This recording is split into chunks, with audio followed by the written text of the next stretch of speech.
welcome back to the Hearthstone Global Games, where Netherlands just got their decisive win against the Philippines. But next up, it's going to be Czech Republic versus Israel. Are you looking forward to this game, Rob? I really am, actually. These teams on paper are surprisingly well matched. If you actually look at their match score coming out of Stage 1, Czech Republic was 14-8, so that's a 64% win rate, versus Israel, who had a 14-9 record, 61%. So on paper, these teams line up to have a degree of parity that I think is exciting. Two of the teams arguably lesser known amongst most people. Stan Sivka, one of the most popular players, sure, but the rest of the guys on both teams, I didn't know who many of them were before coming into this, I'll be honest. There's a lot of pro Hearthstone players. Let's go ahead and take a look at the rosters. It's certainly hard to remember all the names, but that's what these players are setting out to do, change that in this tournament. But we see representing Czech Republic, Stan Sivka, Jara Viscosil, I believe it is. Oh, very good. Yeah. Czech Cloud and Pokrovak.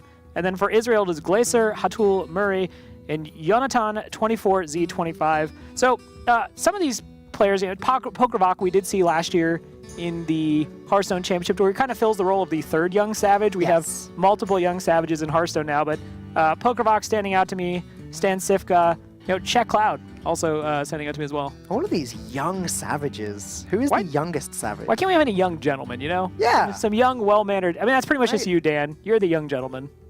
Yeah, I'm not quite as young as these young savages, though. Sure. I wish I was. We just take a glance at Israel there. Nice little beach. Yeah, I always love watching these videos because it's like, I just got back from Iceland like a month ago, and it was like really cool to see Iceland. But it's like there's all these other places I want to go to as well that have like not only these beautiful sites, but all these really cool customs and places you can visit. So I'd like to hear if anyone back home, anyone watching at home, has decided they want to go to one of these places on holiday. I'm pretty sure because of the footage they've seen here. Well, I was pretty sure that people at home just want to not be in the UK because it's like 34 degrees Celsius right now. That's true. That's true. There you go. Well, let's one more time go over the Hearthstone Global Games format. It's a best out of 5 game where on both teams the classes have been divided, but all 9 classes have been divided between the 4 of them. One player gets to play a second time. If we get to the 5th game, the ace match, where they're going to get the chance to choose between class number 9 and the 2 they picked earlier. But it's a blind pick. So game 1, Stan Sivka versus, who is his opponent there? I just missed that as it disappeared off the screen. It was Murray? It was Murray? Yeah. So Sivka versus Murray. He's going to be picking... Oh, we're going to see now who he's going to be playing anyway. He had to pick between his Druid and his Warrior. Glacier had to pick between his Priest and his Druid. They both picked Druid, so very fast game coming up, or maybe even a very slow one, depending on if it's going to be Jade or aggro. Another thing I really liked about these two teams is we've seen certain teams favor specific classes, having them 5 times over the span of Stage 1, but we actually saw for both of these teams they had a very healthy spread of classes. There was no specific class they had played 5 times. So again, at least on paper, these teams line up really well into each other. We've seen a lot of Druids so far today. We saw 1 earlier. We're seeing 2 now. We saw 5 Druids yesterday, so one of the more common classes. Right. But not one of the very most popular. The very most popular classes we had yesterday were Shaman, Paladin, and Rogue. We saw 7 Shaman and 6 Paladin, 6 Rogue. But there's quite a big drop yesterday between Warrior, which we saw 5 of, and then Mage and Warlock and Priest, which we saw 2 or less of. There were no classes picked in between that, so there was definitely a huge difference in popularity between the classes there. Again, I keep mentioning this. I'm going to be tracking this very closely over the next couple of weeks and seeing just what the Phase 2 or Stage 2 Hearthstone Global Games meta looks like. Yeah, Druid obviously extremely powerful, very flexible. You have basically outfits for every occasion as a Druid. Do you need to go fast? Do you need to go slow? Do you need to get the big easy win with big Druid? Yeah. Well, there's a Moonfire there. I was going to say, this is...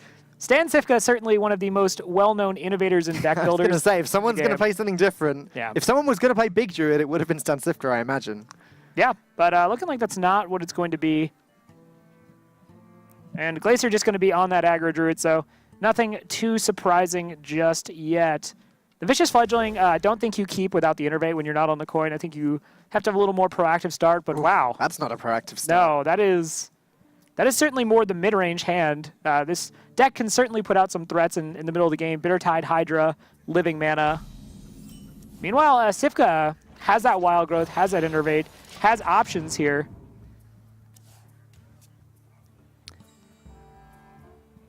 Jade, Idol, Wild Growth, Moonfire. So it's just going to be a Jade Druid, I guess, with the extra little Gadgetzan Auctioneer cycle. Could be that. I choose to believe there's a Malagos in here somewhere. Choose to believe it. Yeah. I like to be the optimist and think we're seeing Malagos again from Malagos Druid was a very cool deck back in the day. Yeah, the Kuhn Aviana Druid that was Frozen cool too, brought. yeah. I played a lot of that before, rotated out to standard. But Israel, again, kind of has that poor hand. Managed to go ahead and get that one drop in the mulligan, so at least they have that going for them. Could go into the next turn based on what we can see. Play the Flame Elemental and get the Mark of the Lotus going, but... He'd like to pick up a Bloodsail Corsair if he's going to go there, because at least he then gets 3 buffs off of the Mark of the Lotus rather than just the 2. Stan Sifka spoiled for choice. He can play Fandral this turn now and curve into Wild Growth if he wants to. He could play he could coin out the Wild Growth now and curve into Acolyte of Pain. Another card that's not too regularly seen in Jade Druid, though we have seen some builds recently with Acolyte of Pain and Wild Pyromancer in them. We've seen some teams have success by just going ahead and putting out the turn 1 Fandral. It patrols the board. You're not necessarily looking to get the value of the double choose 1 effect, but Acolyte of Pain here works too. It's a little greedier. Could potentially be punished by Mark of Yasiraj, but obviously if it isn't, the Acolyte of Pain has the chance to get multiple draws. This is the one play that I kind of didn't expect for that very reason. Like you do want to play around Mark of Yasiraj if you can help it, but I guess Dunsifka's decided if he does Mark of Yasiraj this, it doesn't matter. The Firefly's not a beast. He's not drawing a card at least. And if he gets rewarded, great. You get several cards drawn off the Acolyte straight away. You still curve into Wild Growth, and then you curve into Fandral. Coin Jade Idol if you want to, though you probably don't want to shuffle this early. Yeah, I mean, there's merits to the different lines there that Sifka had access to, but choosing to go in the direction that generates him more resources, and from what he can see, if buffs don't come out, he's going to have a field day with that Acolyte of Pain. Right.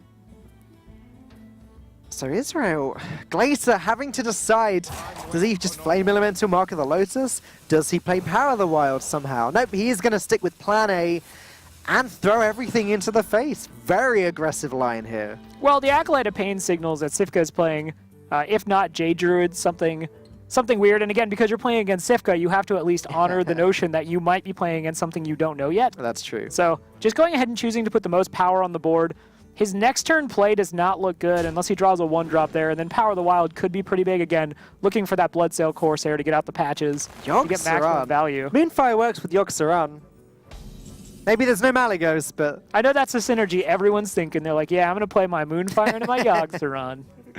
That was better synergy pre-Yogg-Saron nerf, of course, because every additional spell ended up being a good thing most of the time. Second Firefly being picked up is actually a great draw for Glacier here. He can play that along with Power of the Wild if he wants to buff 3 minions. He could play the Firefly and Hero Power down the Acolyte and then try and buff even more minions later. Things not looking as bad for him as they were earlier. I don't mind just playing down the Firefly and using the Hero Power here and trying to hold out to see what you can get on the next turn to buff. But obviously, if you go ahead and just play the buff now, you can ignore the Acolyte of Pain because you don't really... Like, you're not expecting to see Mark of the Wild or something that would buff up the Acolyte of Pain, and it's already on 1 health. So maybe you just go ahead and put down Firefly, Power of the Wild, and just start going face. Now, everyone knows who Stan Sifka is, but just a couple things about Glacier to fill you in on the other team. He is the team captain and anchor of Israel, so he's been the guy grinding those HCT points. He was top 8 winter playoffs, and he qualified for spring playoffs. He also finished top 70 legend in April, so he's grinding the ladder a lot, he's doing his bit. Yeah, a number of other players have called him out, at least in private to me, that he is the player on Israel's team that they're most always considering. They definitely think that he's kind of the proverbial brains of the outfit. Right. So. And he was telling me that as a team, Israel have really grown since the first week. They've definitely developed their strategies more. Apparently they changed their entire decision-making process at some point. Like they had a strategy, decided it was no good, moved on, had a new strategy. And they've been looking forward to Stage 2 a lot. They were disappointed that they got such a hard group. But, it's good. It's Hearthstone. You have to. Stage 2 as well. Yeah. That's where things really start to heat up. So I don't think you can afford to look at a situation and be like, oh, we wanted an easy group. There's really no easy group to be in. No, to be honest. exactly. But they say that if they prep well and play as a team, they believe they can beat anyone. So Czech Cloud was saying to us before, he believes they can confidently beat Israel. Glacier believes that Israel can beat anyone. Yeah, Czech Cloud was very, very vocal about the fact that, they, in Stage 1, only lost to the Ukraine, and he actually said it was just, frankly, because of bad luck. Yeah. That was how he decided. I want to say that went to 5 as well, so certainly a close matchup, but Czech Cloud believes they can easily defeat Israel, despite how similar they are in overall stats. But just time to go wide on the board. Glacier knows this next few turns are going to be either invested in Bittertide Hydra or Living Mana. Obviously, one area where the Druid can struggle is in removing a big threat like the Bittertide Hydra. So yeah, that is certainly great news for Israel that they've kind of weathered the early storm of having kind of subpar draws. Well, the Druid kind of struggles with both Bittertide Hydra and Living Mana. Sure. There's until turn 8, when Primordial Drake is a thing, there's no way of dealing with all of these mana crystals easily unless you have double swipe or Thanos swipe or something, which is pretty rare for the Jade Druid. I mean, obviously, though, you'd want to save that Living Mana for when you can get maximum value on it, because playing down that Bittertide Hydra, you still have the opportunity to play other things. You can play that second Bittertide Hydra, which of course just represents a lot of power consolidated in a couple of minions. Bittertide on 5, Bittertide on 6, Living Mana on 7. Does seem like a good sequence of turns coming up for Glacier. Stansifica's going to have to do his best to put a stop to that, but Double Gadgets and Auctioneer not going to do that much just yet. Going to have to just wrath away this 3-3. Yeah, but just go ahead and invest the hero power into the 3-1. Could have been greedy there, and it seems like a line that was at least being entertained of just being greedy and wrathing out the 3-1 just to draw the card. Could have also chose to coin out the Jade Behemoth, but because of the way those minions were buffed, they would have been able to take out the entire board. Yeah. I definitely like the Wrath hero power better there. Just trying to work out whether to use the Jade Idol or not. Going to go ahead and play it. Unfortunately, it's just a 1-1, but it does mean when he plays the Jade Behemoth next turn, that's going to be a 2-2, and so the Jade Golems can actually start to go out of control a little bit. He needs to get that Yogg-Saron down as soon as possible, honestly, at this stage. I mean, I don't even know if he lives long enough to get the Yogg-Saron down, to be honest. He needs an Innovate. Yeah. A second Innovate, because he had the first one earlier. The Jade Behemoth will at least put up a speed bump. Yeah. For the Bittertide Hydra.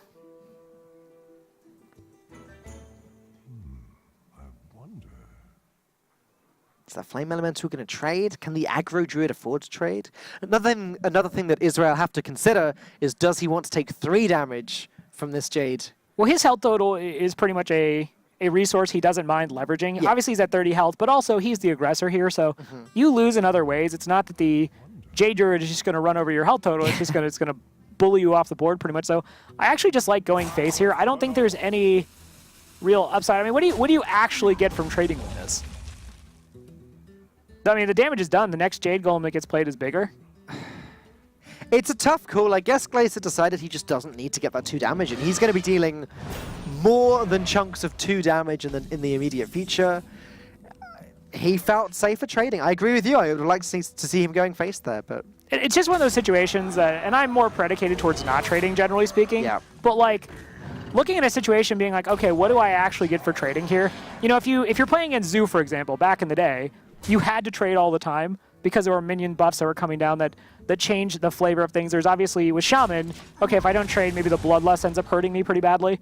I don't think that it's necessarily going to make too big of a difference that you put 2 damage into the 1-1 golem there, but it's certainly kind of something that doesn't necessarily stand out to me as being intuitive. yeah. But yeah, I don't really want to focus on it too much. Still in a great spot for Israel. While Pyromancer plus Nourish plus the coin can actually do some things here. Like, he can use the Nourish to ramp up his mana. It would deal with patches as well. It would deal some damage to Israel, 6 damage with the Bittertide Hydras. Could also Pyromancer, Nourish. No, then the coin would end up. I was gonna say maybe you get Earthen Scales, and then potentially or another 1-mana spell. I don't know. Really, actually wouldn't affect that much. I was just thinking of cool things you could do, because realistically, you're still dead to the Hydras. But Stansifica needs to play that Yogg-Saron as soon as possible, so I'm thinking just Nourish from mana, play the Pyromancer just to put it down. I think you have to hero power, though. Aren't you dead if you don't? No, you're actually dead regardless.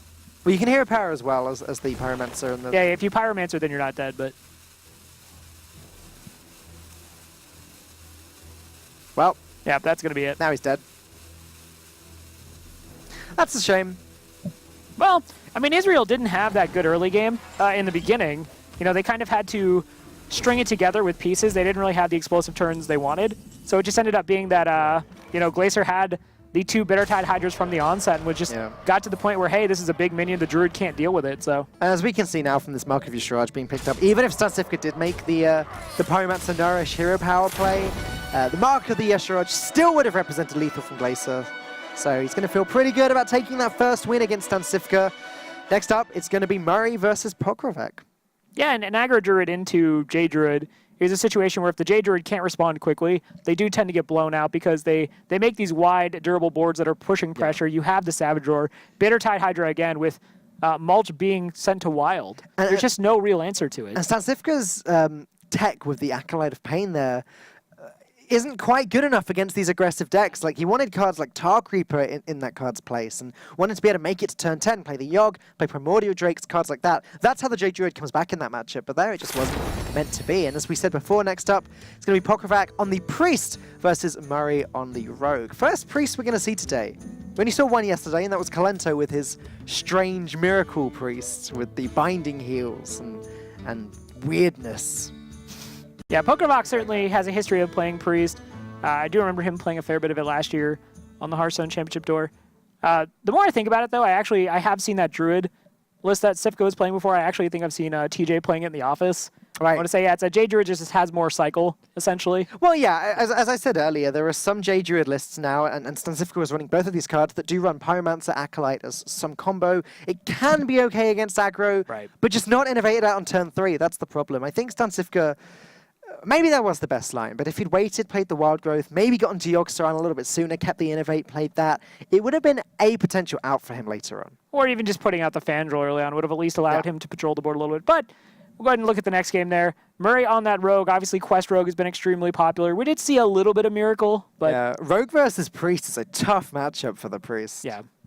Yeah, it's a situation where, generally speaking, the sheer amount of card draw you can get as a Rogue, at least in Miracle situations, puts the Priest on the back foot. You're just generating so many more resources than they are. You get to your late game, you potentially get to your Arcane Giants, your Giant Van Cleave. For the Quest Rogue, though, the Priest generally doesn't put on enough pressure to actually stop you from just completing your quest, and you have pretty much true finality in the Crystal Core quest. Matchup I played a lot back when I was playing Dragon Priest was Dragon Priest versus Quest Rogue. And at first, I actually thought it was a good matchup playing it for the Priest. Everyone says Rogue's favored, and I was thinking, hang on a sec, I'm winning easily. I'm just taking every Dragonfire potion from my Shadow Visions. I'm having an aggressive start. This is great. I'm actually positive in this matchup. But then when I actually got to the higher Legend ranks and started playing against the Rogues that knew what they were doing, it was I had a much worse time. And I spoke to Firebad about this when I was with him in France.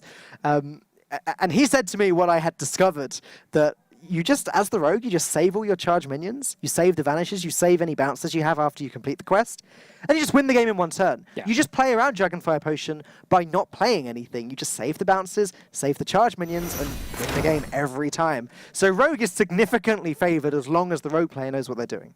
Yeah, certainly the older Dragon Priest prior to set rotation would have had a much better time, obviously being really heavily invested in those early minions turns 1 through 4 to where you could build kind of a dominating board. But that experience of like going and playing a deck into a deck that is, according to pros, a bad matchup, and then you win one, and you just look up, you're like, yeah, what are they talking about? Like, oh, you got like Hallucination, you got like Starfall and stuff to deal with the aggro druid. You're like, this is a great matchup. Well, it was so weird because I climbed to Legend so quickly with Dragon Priest and just winning all of these matchups, which I was told was bad.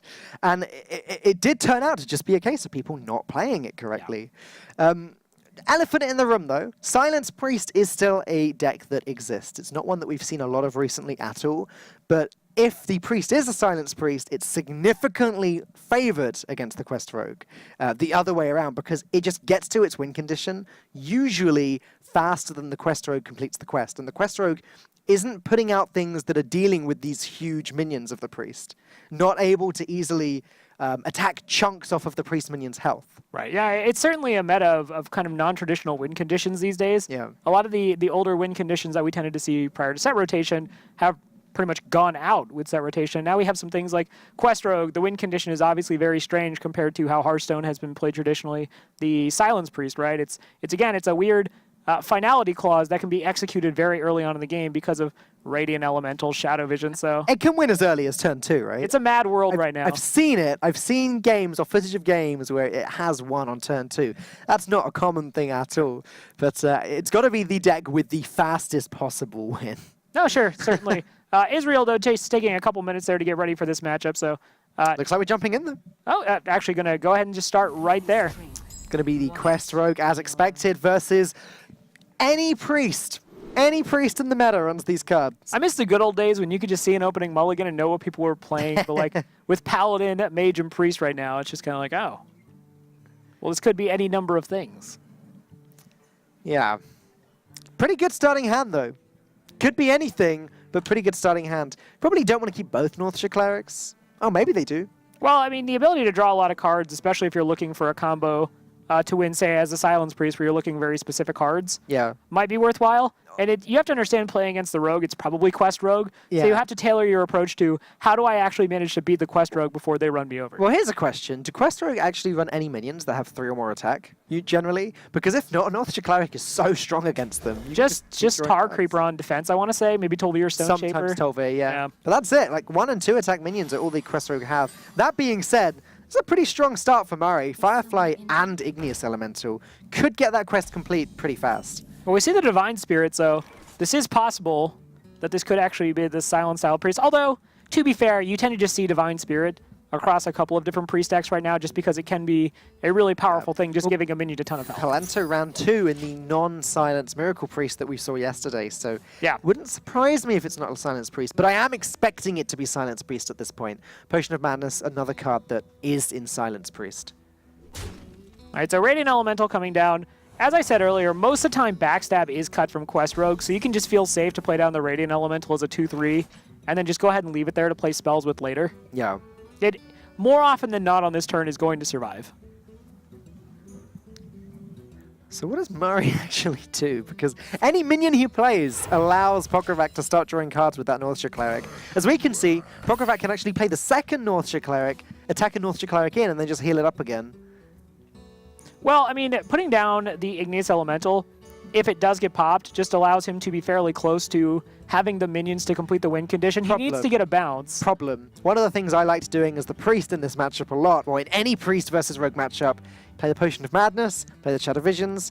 If you run Shadowward Pain, that is, you can then grab Shadowward Pain, get rid of the Igneous Elemental, and then you take the Flame Elementals. Well, it's taking them away from your opponent. There's certainly a lot of things that can go wrong when you're playing against the Priest. It's kind of, at this point, the rule breaker class. Yeah. It does some pretty janky things, but I think to my earlier point, you have to play to your win condition. Yeah. And Murray understands, like, okay, the Priest is going to get to draw cards. If they want to spend the mana, that's fine. The Radiant Elemental is down. Things could just go horrifically wrong, but at some point you have to actually finish the quest to win this matchup. Yeah.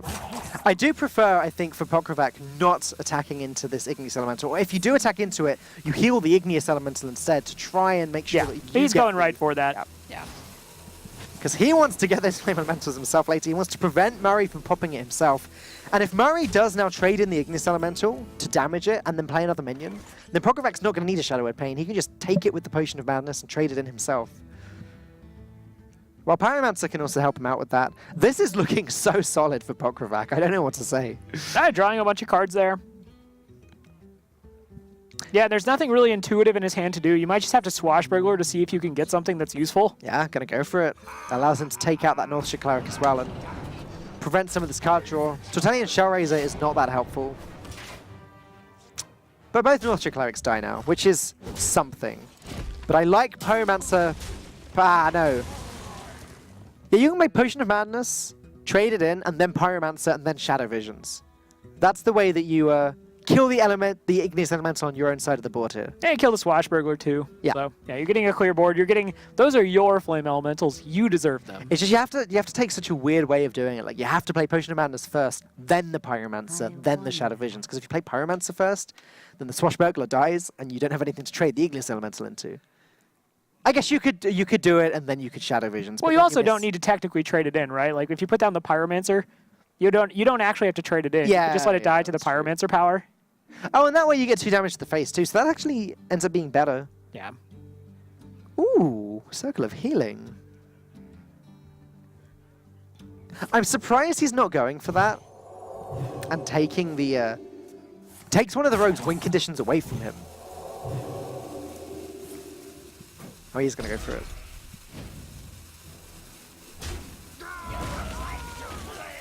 Sure. Okay.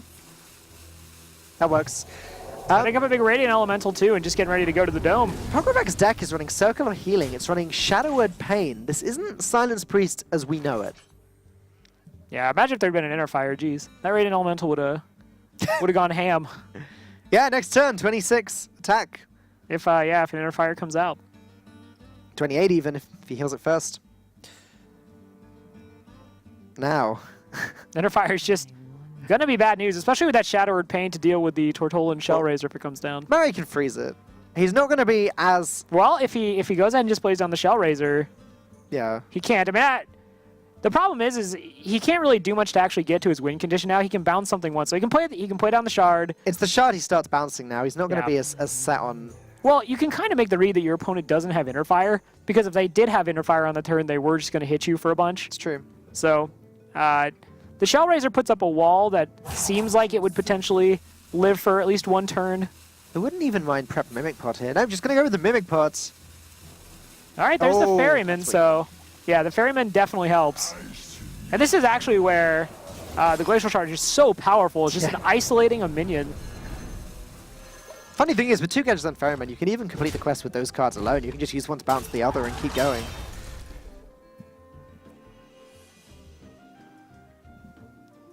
Now Pokrovak doesn't actually have anything to do this turn. Yeah, just develop the Talon Priest, I guess. Don't think there's any reason not to play the Flame Elementals. Putting more cheap stuff down means that you can always trade into Israel's cheap minions. Sure. So that's something.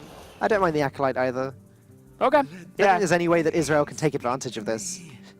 No, there's no way for Israel to take advantage of it, but you know, Czech Republic likely won't be getting anything to bump into unless the Ferryman comes down, which we do see in hand, so that is something. Yeah.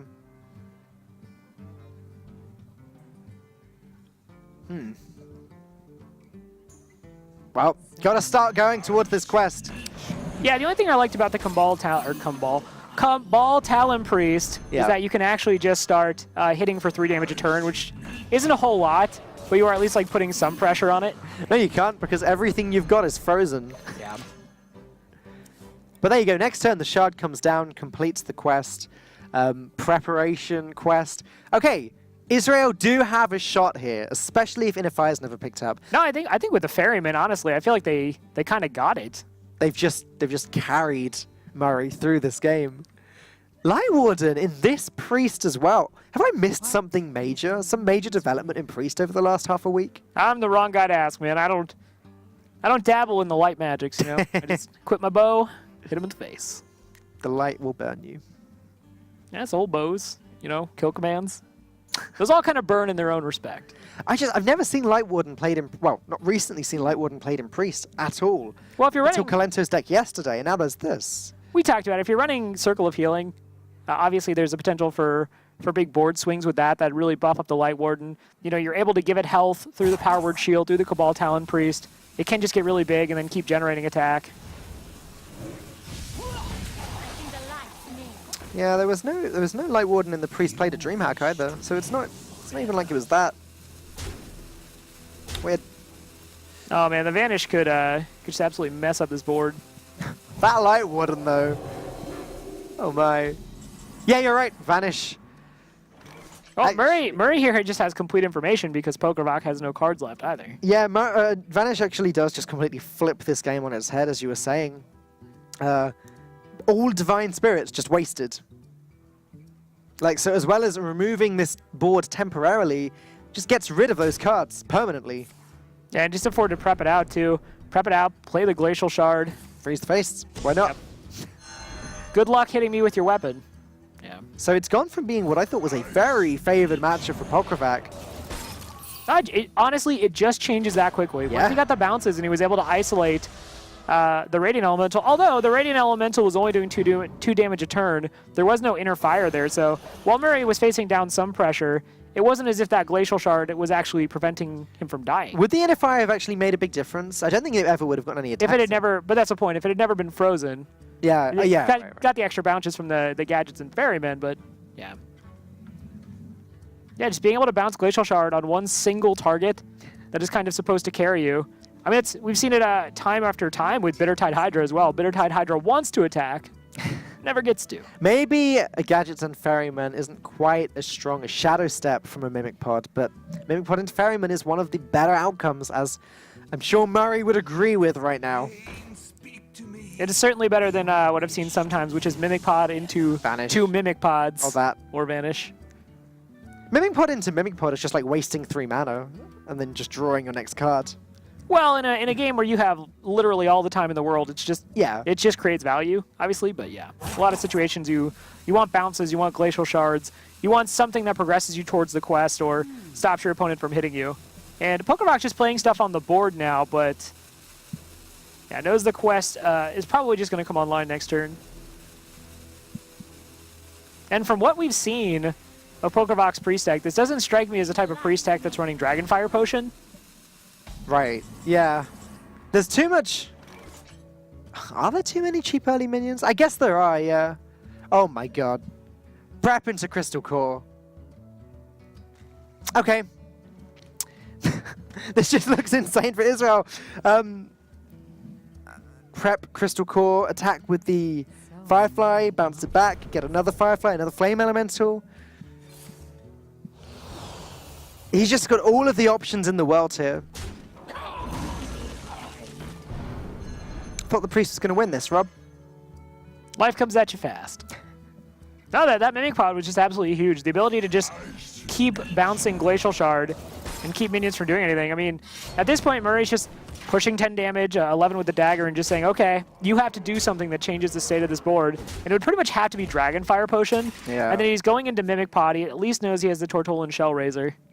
Haven't seen an Arcanine in this deck either. Nope. Well, in the Arcanine, unfortunately, isn't really going to get anything done. It's if you then had a spell to proc the Pyromancer afterwards, then maybe. But I mean, this is actually just one of the things when I play a lot of Priests that I find myself wishing that the quest actually just made them into 4/4s. Yeah. Well, PokerVac is digging for something. Gonna get a proc on that Acolyte of Pain. Maybe there is a Dragonfire Potion. No, let's see if it gets into the draft. I mean, the problem is that you wouldn't be able to play it this turn. Yeah. So you're just dead. Doesn't matter anymore. But I guess you would let me know, and I'm curious. I wouldn't know. It's kind of a troll if he doesn't play it. Does he want to give away the strats? That's the question. We've actually, jokes aside, teams have been more and more saying, we have strategies that have to get us through the next stage, so we want to just go ahead and hold them. And we take Circle of Healing. Gonna buff up the Light Warden here as well. Oh, Injured Blade Master. That's a card. It's definitely a card. I mean, it has obvious synergy with Circle of Healing. I mean, Onyx Bishop is sometimes a card you see paired with Injured Blade Master. Ah! We're... That was almost lethal.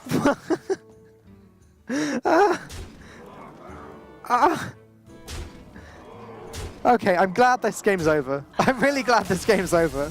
Because I just had a little heart attack there when I saw that 17 attack minion attacking it. We're just sitting there talking about like theoretical Onyx Bishops, and then just suddenly the Circle of Healing went off. Yeah, the Light Warden almost got there. I didn't realize that it could still attack.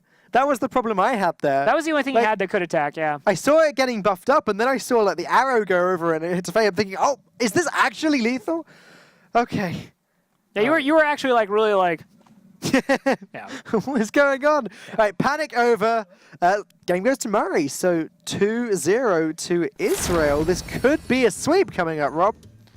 Yeah, I mean, Czech Republic was really confident coming into this matchup, but, Quest Rogue doing what Quest Rogue sometimes does, getting the gadgets and Ferryman, or a pair of them rather, off the Mimic Pod, and was just able to bounce Glacial Shard, isolate that Radiant Elemental. To be fair, as I said, the Inner Fire never came in, but Czech Republic going to need to turn this series around right here. We have another Mage versus Mage. I just need to look into that Light Warden. It looks like a strong card. 17 attack minion, no need for an Inner Fire, I like it. But yes, Mage mirror match. I'm expecting more Eater of Secrets coming up here, as we had earlier. I just expect that when there's a Mage mirror. It seems to be the case that when both teams pick Mage, they're anticipating their opponent picking Mage, and their Mage has the Eater of Secrets. And I don't know, we saw it a couple times last week, Eater of Secrets in both players' hands. So I expect it now, and it's a scary world that we're living in. I mean, as I said, it's a very dark timeline where Eater of Secrets is actually just something you run, and you don't have to defend to your friends, right? Like, your friend sees it in your deck, like, oh, yo, man, what's that? You're like, it's the don't talk to me, man. Don't talk to me. I've seen some ice blocks. It is the darkest of timelines, indeed.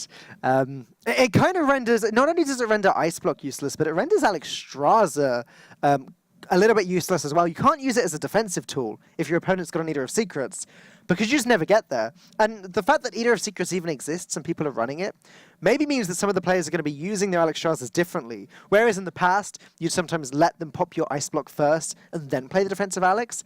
If you get lowish, like 4 or 5 health maybe, you might use the Alex Strazas defensively immediately just to prevent the Eater of Secrets lethal. No, I mean, it increases the amount of head games whenever any kind of tech card like that comes into the meta. You know, there's a point where Medivh was first starting to see play in Mage, and people weren't really running that much weapon destruction because, you know, they just figured, I don't actually need this. Pirate Warrior kills me before I ever use this effectively. But it actually just started trickling in specifically because of Medivh. Yeah. And it forced people to play differently. So isn't it funny that the Medivh, that the weapon destruction ends up hurting non-weapon classes now because of Medivh more than it hurts Pirate Warrior? It's still good, right? Like, it's still good against Ashbringer. It's still good against the Fire War Axe or the Big Arcanite Reaper. It's just, it was in there specifically to deal with Medivh. Now, we've seen a Freeze Mage today, and we've seen a Discover Mage today. Do you think that we're going to start seeing more and more Freeze Mages over time, or is it going to be... Is that like the outlier of the day? Is everyone else going to be playing Discover?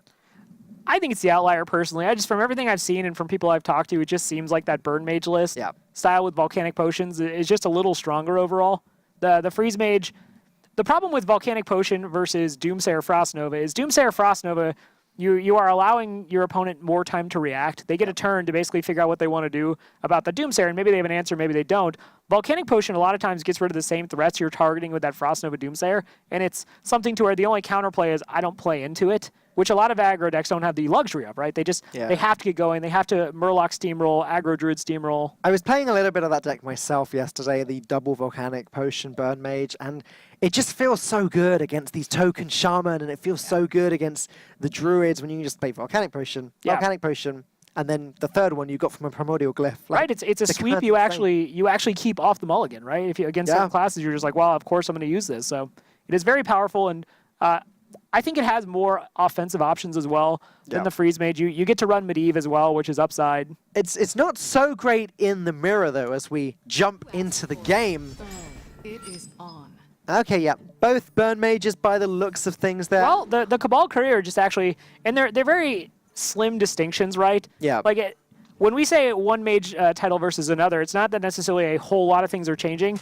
But Discover Mage was actually termed as such, this Gunther build, because it had so many Discover effects in the Cabal Courier, the Primordial Glyph, and then Burn Mage actually generally not running Cabal Courier, so they're very slim distinctions. Okay. Yeah. Volcanic Potion being run along with the Cabal Courier, though, I thought a lot of the time it's one or the other, and the fact that Israel are running the Courier makes it better in the mirror. Czech Republic's Mage could still be anything at the moment based off of this hand. Except, well, there's a Mana Worm, so it's not Freeze Mage, but it can be anything else. Oh, the minions in the background for Czech Republic just... I'm rooting against them now. Oh, yeah? Yeah. Is that a... Not a minions fan. A trigger point for you? Nah. All right, well, both teams have their Mana Worms, so bring out the aggression. Not a great turn here for Jonathan, though. He's going to be able to last a long time thanks to the double Ice Block, but what does he do this turn? Just drop a 2/3 Medivh Valet? You may just have to tempo it out. It doesn't feel good at all. Again, it feels worse because you've got the Ice Block in hand. Like, if you could just wait a little while. I mean, you have the Volcanic Potion, too, so you might just decide, okay, I'll wait and kind of see what happens there. Yeah, I think I prefer the ping. But... Just ping the Mana Worm. Yeah, because you have the Volcanic Potion, I think that just feels better. Hit it as well because you expect your opponent to play some spells this turn. They've got the coin, so guarantee that it's at least a trade. Your opponent's Mana Worm isn't just destroying yours. Yeah, the thing about drawing the Ice Blocks, too, is you generally want to get them out of your deck with the Arcanologist. The Arcanologist is such a solid early game minion with the 2/3 body, trades pretty well, good minion combat, and then it draws the Ice Block for you, so you can, not worry about having to actually draw that turn to turn. So getting both Ice Blocks in the opening there for Israel's pretty unfortunate. Yeah, there's probably at least one more secret in this deck, whether it's an Ice Barrier or a Counterspell, maybe one of each. But it's sort of like Mad Scientist of old. You wanted to start with no secrets in your hand so that you could draw them for free with the Scientist, and it always sucked a little bit when you did draw them all early. As we see Czech Cloud illustrating the point exactly that you were making, Arcanologist into Ice Block. Jonathan's Mana Worm survives, though, which is quite a surprise. He's able to get the free trade off of Czech Cloud's Mana Worm. Maybe bait out a ping. Ooh, Doomsayer. I'm surprised to see you.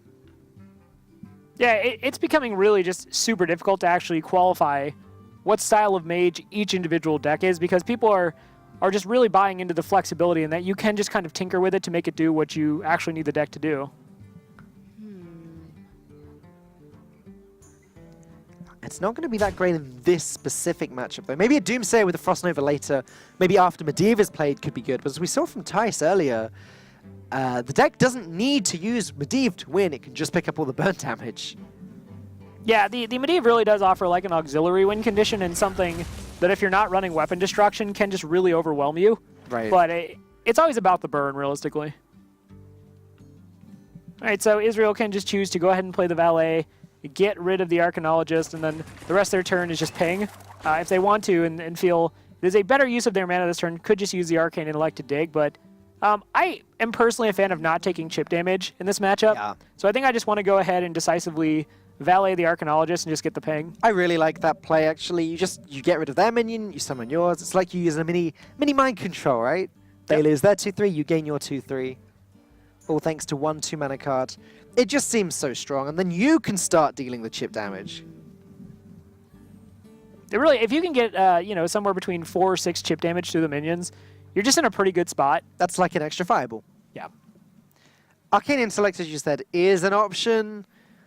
I don't think you feel good about it. Gonna go for it anyway. Try and dig through more answers. There's another secret, and there's the Arcanologist.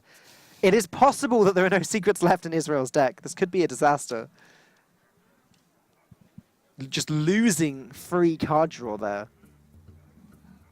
Yeah, Israel, they're feeling like they needed more tools to kind of begin figuring out how they want to navigate this game. Goes ahead and uses the Arcane Intellect, Counterspell, and Arcanologist. I don't think that they were really looking for either of those, to be honest. I think they were looking for other tools, but just in general to get deeper into the deck. And if you're going to draw the Arcanologist, then maybe specifically don't draw the Counterspell with it. That would be good. Yeah, certainly an inconvenient pairing. I mean, what do you think about just developing the Ice Block here? I think the Acolyte of Pain, if you're going to play it, you want to play it on a turn where you're just going to go ahead and ping it and get guaranteed value. The Ice Block sets up to where you have the flexibility to valet if you need to, but you could also just put out the coin and ping the Acolyte. I don't mind that. I think I prefer the Acolyte to the Ice Block because Acolyte actually means that Jonathan's going to have to do something to deal with it. Even if this Medivh's Valet comes down and deals with the Acolyte of Pain, that's one more resource that's not going into a bigger minion. Sure. It's one more resource that's not going into the face. So even without the coin, I think I prefer the Acolyte. Though if you are playing it, coining out the ping is definitely a consideration. It looks He like almost there's, did it. I was going to say, it looks like there's a lot of discussion going on Yeah. from turn to turn. We saw on the prior turn, I want to say it was the Arcanologist did hit, and then they kind of sat around for a while debating the rest of the turn, which ended up being a ping, but when I was talking to Czech Cloud, he said that the team is very much on the same page, Yeah. and they all tend to agree and come to consensus, but it does seem like the turns are kind of being segmented out a bit. Like they agree on one part of it, and then the rest of it they kind of debate. I mean, one of the teams, I think, was it Nyria that said to us yesterday, everyone on the team's good, so there's not much discussion. We all just agree on everything. Well, and that is certainly something we see with other teams as well, Yeah. right? The Netherlands have been very vocal about the fact that, they trust each other. Everyone kind of does their own thing. And, even people are willing to defer. I kind of wonder about that, for example, on a team like USA, where they have so many big personalities, big-time streamers, and big-time competitors. Is it the same way? But, yeah, that noise was completely warranted. Nothing. Disappointing off the Arcanologist. Arcanologist, yeah. All 3 secrets in the deck drawn. And that also gives away a lot of information to Czech Cloud. Not only does he know, well, he knows there's a secret on the board already, but he now knows that at least 2 cards in Jonathan's hand are also secrets. Right. If that's an Ice Block, he knows there's a second Ice Block already in the hand, so he's going to have to kill Jonathan 3 times. And he also knows there's an Ice Barrier or other secret in there. So much information has just been given away to the Czech Republic.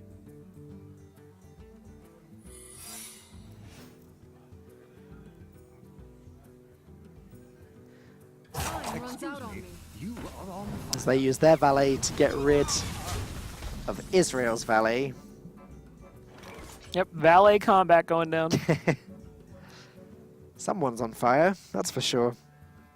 All right, so Volcanic Potion, the trade, and the ping could deal with the entirety of the board. You also lose your own minion, though. Yeah. I can't even... Oh, but there we go. It's banana time. Well, it had to come eventually, right? Yeah. I can't help but wonder if just Frostbolt trade and ping is better. At least you keep your minion on the board. But then, when are you going to get a better chance to play the Volcanic Potion is the problem with that. That is kind of the issue that's going to come Yeah. up is you've seen an Arcanologist and a Valet at this point. It's when realistically are you going to be fighting anything else that actually realistically dies to Potion and a ping? Solution is grab Arcane Explosion from this Primordial Glyph. I don't think that's ever the solution. Play that with That is Acceleration. No, that's part of the 25% of trash sure. spells you can get from No, I mean there are matchups where an Arcane Explosion is not terrible. You know, you're playing against Hunter, maybe Pirate Warrior super early on, but generally speaking, you really don't ever want to pick up Arcane Explosion. Gonna go with it. It looks like it's just the best of a bad bunch of options as Czech Republic pick up their second Fireball. Burn damage is adding up. It's 2 Fireballs, that's 12. Finance Portal 17. 27 with the Pyroblast as well. A few pings would be weaved in there too. They've got what they need to start popping these ice blocks. Gonna go with the with the Finance Portal. Volcano Portal, what face? Maybe someday. I'm sure we'll get there. Second night at Karazhan. Hearthstone's got a long life ahead of it. I'm sure we'll get a Volcanic Portal someday. 2 nights at Karazhan. Yeah. The crazy sequel. I almost want to sing it. I just want a movie poster of that. Yeah. But it's like straight to DVD. It never actually makes it to theaters. That's sad. Yeah. Israel having to use up their Fireball on a minion is not a good sign. Double Sorcerer's Apprentice. Wow, suddenly Czech Republic have a very aggressive board coming. Pyroblast going to be 8 mana in the hand there. Now keep in mind, this is Counterspell. So I would like to use, since you know kind of what your play is to win, Yeah. I really would like to just see the Glyph first. Yeah. It was a full mana secret, so you're thinking it's either Barrier or Counterspell, realistically. And now they know, they've probably got a pretty good idea that the secret on the board and the secret in Jonathan's hand, and one of the cards in Jonathan's hand is an ice block. They just have complete control of this game and so much knowledge. Well, upside for Israel, they do have that second Volcanic Potion. We were asking, well, how many more minions are you expecting to face against Freeze Mage that died to Volcanic Potion? That's a good one. Yeah. Not quite able to play the double Fireball to set up the Pyroblast for lethal next turn either. Now, Czech Republic did aim one of those fireballs face. Yeah. So Israel, I mean, I think Israel can kind of plainly understand what's going on anyway, based on the way these last couple of plays have so lined too. up. The coin Firelands Portal tells you so much. Yeah. That I think they can figure it out anyway, that one of those is probably Fireball or Frostbolt. Spellbender might mix things up a little bit for Czech Cloud, as that will be a secret that they don't know what to expect or what to play around. It might even make them not want to play any of their Fireballs until they've found a way of testing for a counterspell. Arcane Explosion and Forbidden Flame are both pretty useless, so I think it's got to be the pick. I think Spellbender, yeah, just for disruption, Yeah. is your best bet. But otherwise, the other two are pretty low impact, all things considered. Secret mind games really are a factor now. I mean, they are, although I think not necessarily for players of Czech Republic's caliber. They'll find ways to navigate it to check it out. You certainly see, players on ladder, for example, might do some interesting sequencing to try to get around secrets, but I would not expect this to trip up Czech Republic too much. There you go. Jonathan has dealt his first point of damage to Czech Cloud's face there. Still a long way to go. Oh! There's that Eater of Secrets. I don't even mind playing it too much now. It means you don't need to play around secrets anymore. Usually you save it for the lethal, sure. But they're really just building up towards it anyway. Yeah, and you know there's an ice block in Israel's hand, so that could be an argument to not play it now. Because you know he'll just play a second one. It's kind of a question of how curious are you about that 1 mana secret that was played? Yeah. Because you don't really want to use a Fireball to test for Counterspell, right? This is good tempo though. You get a 4 mana 4/6 as well. Yeah. It just seems like a solid use of Eater of Secrets. Those are secrets. You can eat them. Yeah. Yeah. Unfortunately, it doesn't set up the 2-turn lethal. That's maybe the only problem with that play. If you could Fireball ping, then... Oh, no, it wouldn't. You can't Pyroblast next turn anyway. My bad. Still only on 8 mana. All right. Hungry Eater of Secrets rewarded. Israel is just amazed by it. I think they're just amazed they're still alive, honestly. Usually when you see Eater of Secrets, you don't live much longer. It's going to go ahead and weave in the ping, it looks like. Yonatan need a way of winning this game right now. Primordial Glyph, I can't even think of what spell would get them there. Firelands Portal's the best one he could have gotten, I think. Yeah, you can Firelands Portal the minion, just go ahead and ping it down. Maybe you draw Leroy or something crazy. Or Finja! That's not so crazy. That's just a 2/4. But it would draw all the Murlocs you had if you ran Murlocs in your Discover Mage. If you ran Murlocs, yeah. And that's the problem with that sentence. So, Fireball... The problem with Fireball is that if you Fireball now and then Pyroblast next turn, you're popping the block at 10. The block that's not there yet. I was going to say, the block has to get set up first. But again, he knows it's in the hand because Arcanologist didn't draw anything earlier. And as long as Yonatan actually runs a second ice block, which these decks all do, these Discover Mages, or Burn Mages. Yeah, the ultimate head game. Yeah. There isn't a second ice block. You just punk fake your opponents. Putting up a counter spell here from Yonatan would be pretty great. Problem is he's out of secrets and out of glyphs as well. Yeah, the Doomsayer makes it to where you can't even necessarily get the Mana Worm down and just start investing in that. You just pretty much have to ice block and say, well, I got another turn.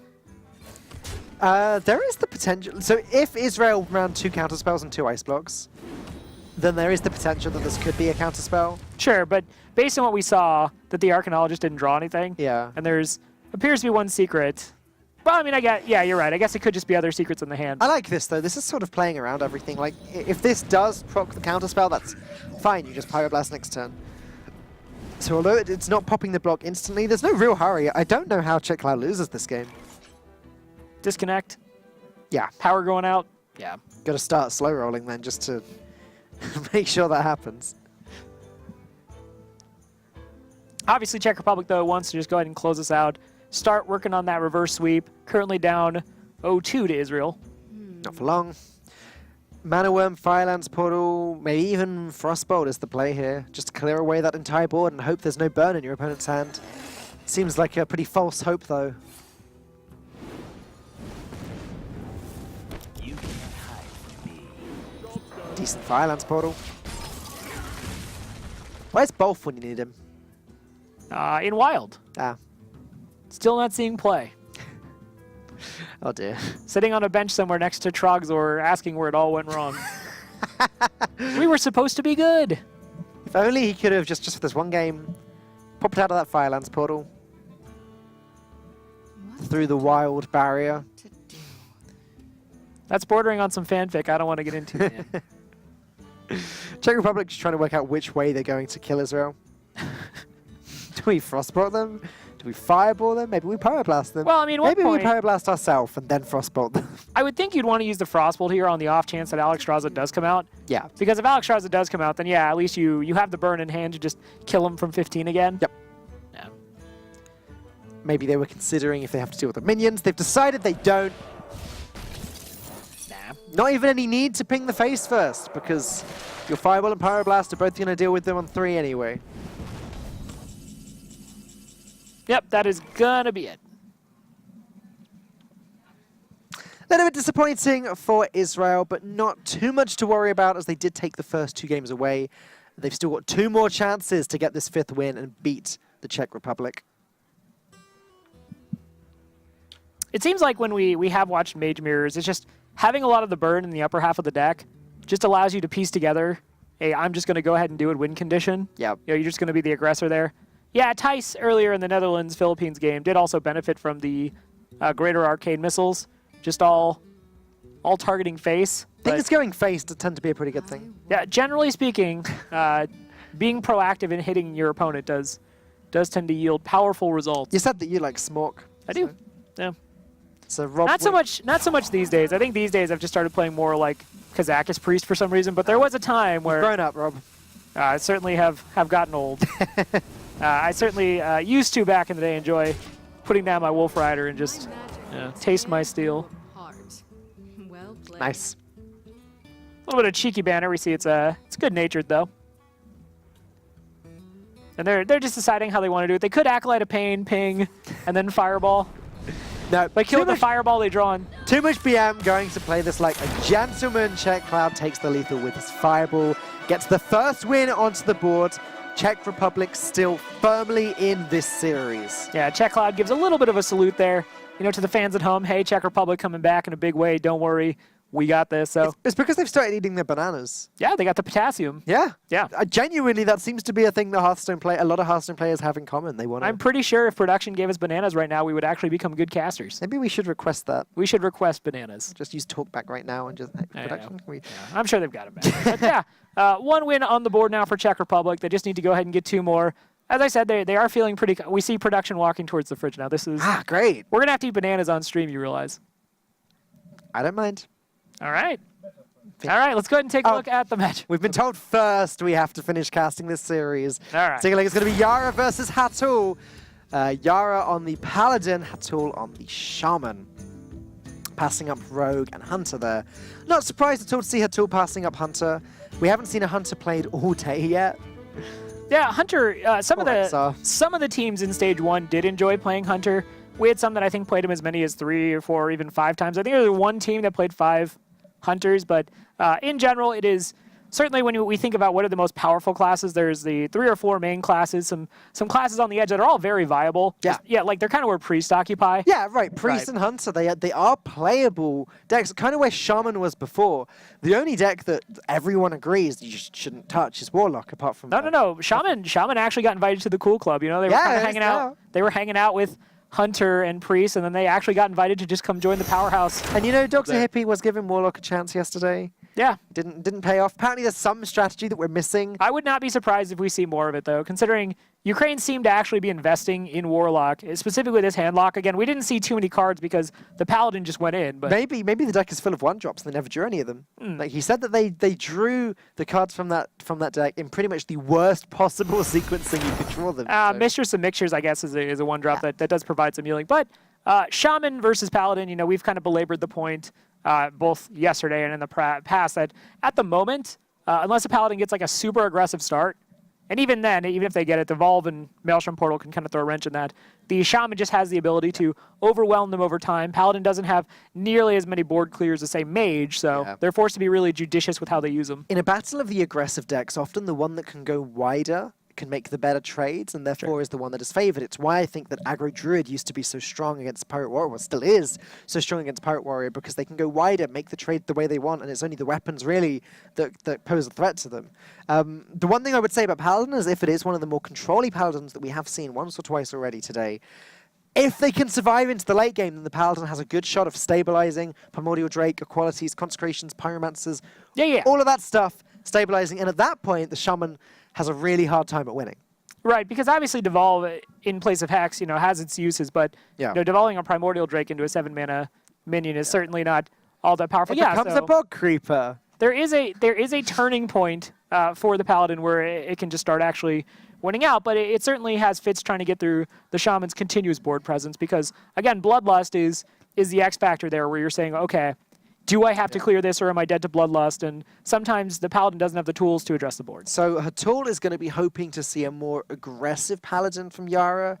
And yeah, it's all up to what Yara's playing. Yara's probably going to be hoping it's not randomly an Echo Shaman. Echo Jade Shaman's actually okay against Paladin. If they can stabilize against an aggressive board and use the Volcanoes, they can come back. It's still hard for them because Paladin has this weird ability to just keep coming out with more and more resources. But as it happens, we can see Forbidden Healing in Yara's hand. It's going to be a more control-y, maybe even a N'Zoth Paladin from him. Yeah, and on the other side, Hatul's got the Flame Tongue Totem, got the patches. Some clear alarms going off for us in terms of what kind of deck this is going to be. Yeah, as if we even really needed these alarms. It's pretty... Hey, we say that, but yesterday we were surprised.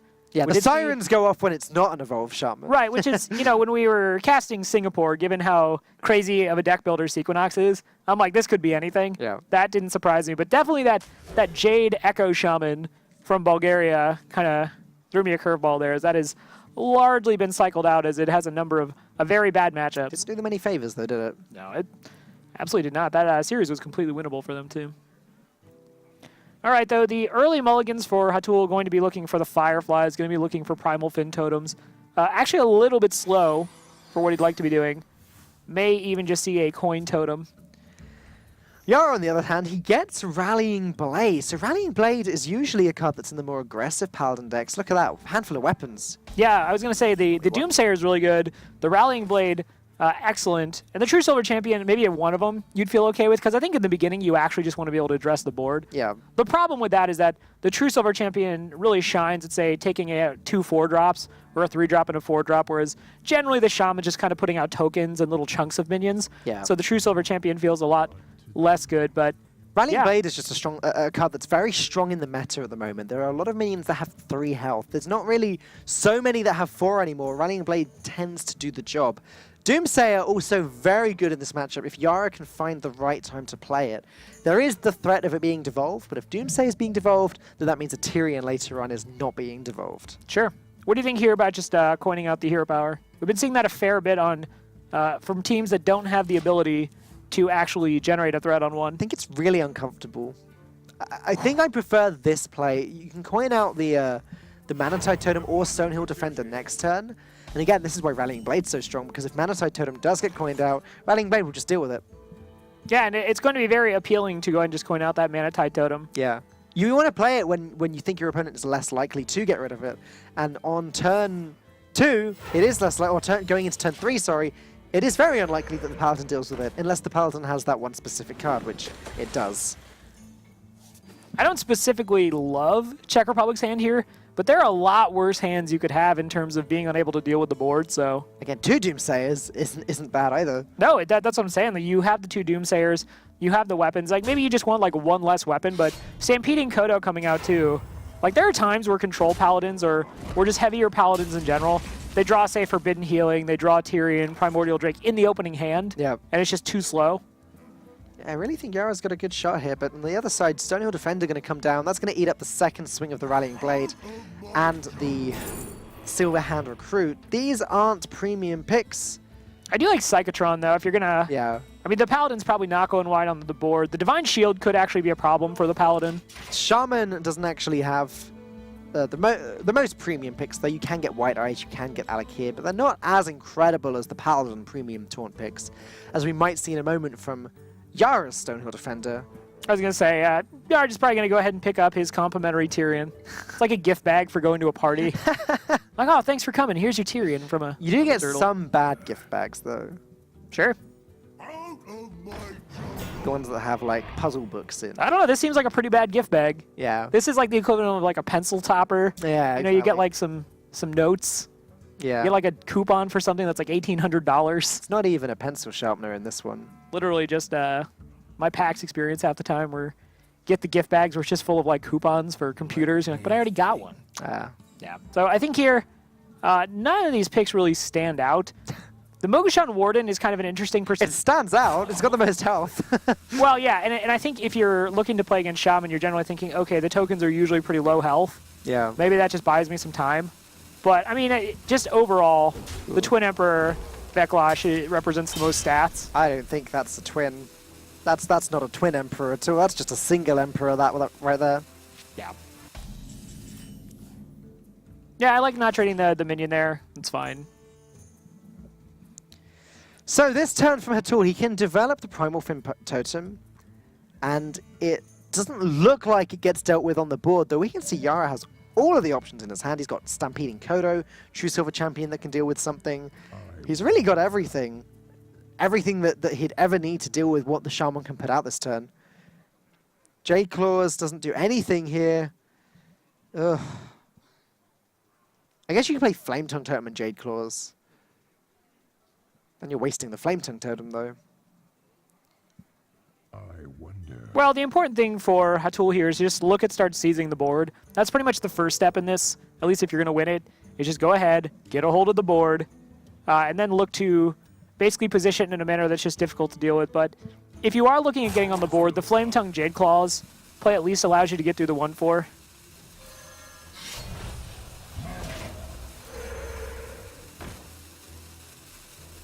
Stonehill Defender is actually statted in a way that it's very inconvenient for the Shaman to deal with, Yeah. unless it just has the turn 4 Jade Lightning. But even then, do you really want a Jade Lightning basically the front half of 2 minions? No, definitely not. This also blocks out the Psychotron play, which is kind of unfortunate. They will have access to the thing from below, though, if they want to play it. Stampeding Kodo looks absolutely fine here. Just kill a Flame Tongue It is Totem. a juicy Kodo here. It is a juicy Kodo. True Silver Champion is the other option this turn. I guess Doomsayer is a consideration. Because it just prevents Hatul from playing anything this turn. But then you're not Doomsayering into anything. One of the best ways to use Doomsayer is a setup. If he had a Tyrion in hand, for example, Doomsayer now, play Tyrion onto an empty board next turn. Because he doesn't have any premium 6-drop to play, I prefer the Kodo. Another consideration is you know your opponent's on 4 mana next turn as opposed to 5, so whatever they put out is going to be just a little bit smaller. Yeah. Or a thing from below. But even that's not huge. What does Hatul do? Paladin seems to have this game locked down already. Control Paladin doing a great job of just controlling this board. Just go ahead and put down the Firefly. Yeah, okay. The Primal Fin Totem is certainly powerful, but you're playing it into the Stampeding Kodo. Yeah. And you just know it's going to go extinct. It's powerful, but you need it to stick. It's almost as valuable as the Mana Tide Totem there, but Mana Tide Totem is arguably more important. You prefer that sticking because it gets you more cards and more resources, but Primal Fin Totem also does get you more resources over time. Both of these hands are just so awkward. Well, no, Israel's hand isn't awkward, but because Czech Republic has the board, it makes his hand awkward. Yara's hand is just awkward. What do you think about maybe starting to leverage some of those Doomsayers here? Just equip True Silver and play Doomsayer, maybe? Well, use that, trade into one of the minions with the Kodo. Because then you're setting up for the Curator next turn. You can play that onto an empty board. The only thing is you pretty much play into the second Flame Tongue Totem there. But by dropping Doomsayer? Well, you play the Doomsayer, you kill one of the minions, Flame Tongue Totem comes down between the Totem and the Flame Elemental. Yeah, but then you've baited out the second Flame Tongue Totem. I don't even... Sure. I mean, you don't have any other like super intuitive play otherwise. Yeah. So you just take a chance on the Doomsayer. Or just Hero Power. I guess that's the other option. Deal with both of the fiery elementally minions. I mean, if you actually just go ahead and swing the True Silver into one of these minions, yeah. I mean, you could have had a much better shot of avoiding the Flame Tongue Totem. Because it would have required, like, what? Flame Tongue Totem and Jade Lightning? Right. Or Patches. I mean, you know Patches is in there. Now, Israel need to put something... Well, they can't put anything on the board, but they need to get something on the board within the next few turns, or they really are going to run out of time. Yeah, one of the interesting things about the situation for the team facing down the Doomsayer is you're looking at this and saying, well, okay, they lose out on the Kodo too, so that's a free dead 3-4. But again, the problem is that letting the Doomsayer resolve, you know that Doomsayer is probably just precluding a 7-drop. Yeah, and I don't think they care too much about the Kodo dying because Yara outvalues Hatul anyway with his deck. So losing one minion, just a big deal, you know? As you said, Yara now puts down a 7-drop, and Hatul is in an even worse position than he was in before. Second Rallying Blade picked up from Yara, so 2 True Silver Champions and 2 Rallying Blades picked up in the top 13 cards of the deck. Yeah, just going full Unlimited Blade Works on that one, just lots of swords. This is what just looks... I don't want to make the same mistake as I made yesterday, but to me this just looks like a regular non-N'Zoth Paladin. Oh, do you want to lose twice? Giving me that look, Rob. Dan, I'm going home tomorrow, man, but I am down to clown on you twice before I go home. Be USA versus UK all over again. Just in N'Zoth predictions. Oh, yeah. Well, I probably wouldn't beat you in Hearthstone, so it depends. Maybe Miracle Rogue. Although you've been playing a lot of Miracle Rogue too, haven't you? Sad thing is, we can never compete because we're on different servers. That's a good excuse. That saves my pride. All right, well, the Curator does come down. Net Czech Republic some resources.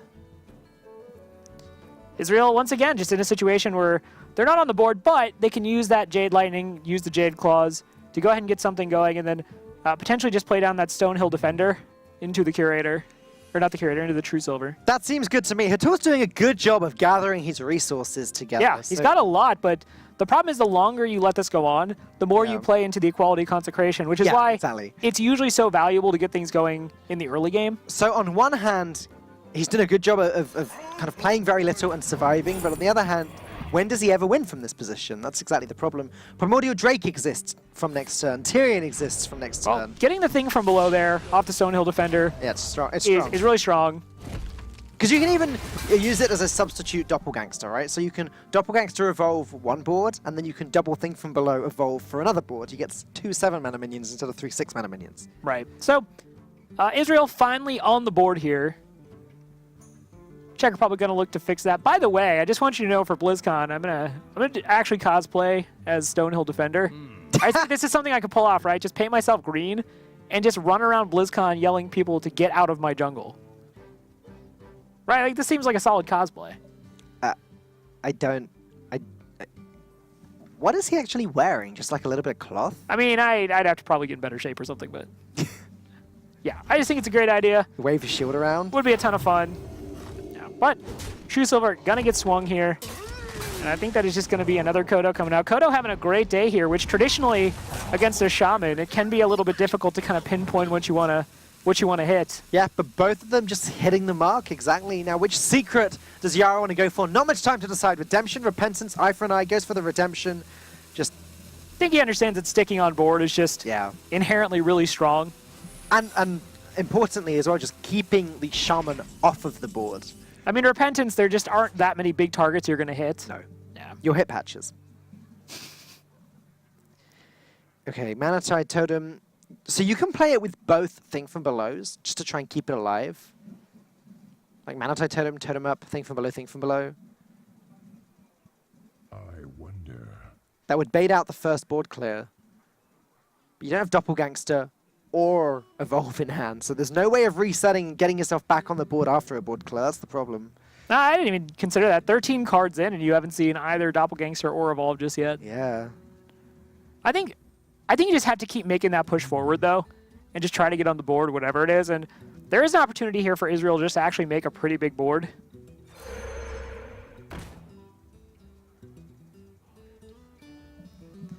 Well, that's the first part of the play that I described a moment ago. Is he going to follow it up and play everything else? Yep, looks like it. If he can keep this Mana Tide Totem alive, then it could make a huge difference. Yeah, it just needs to get deeper into that deck.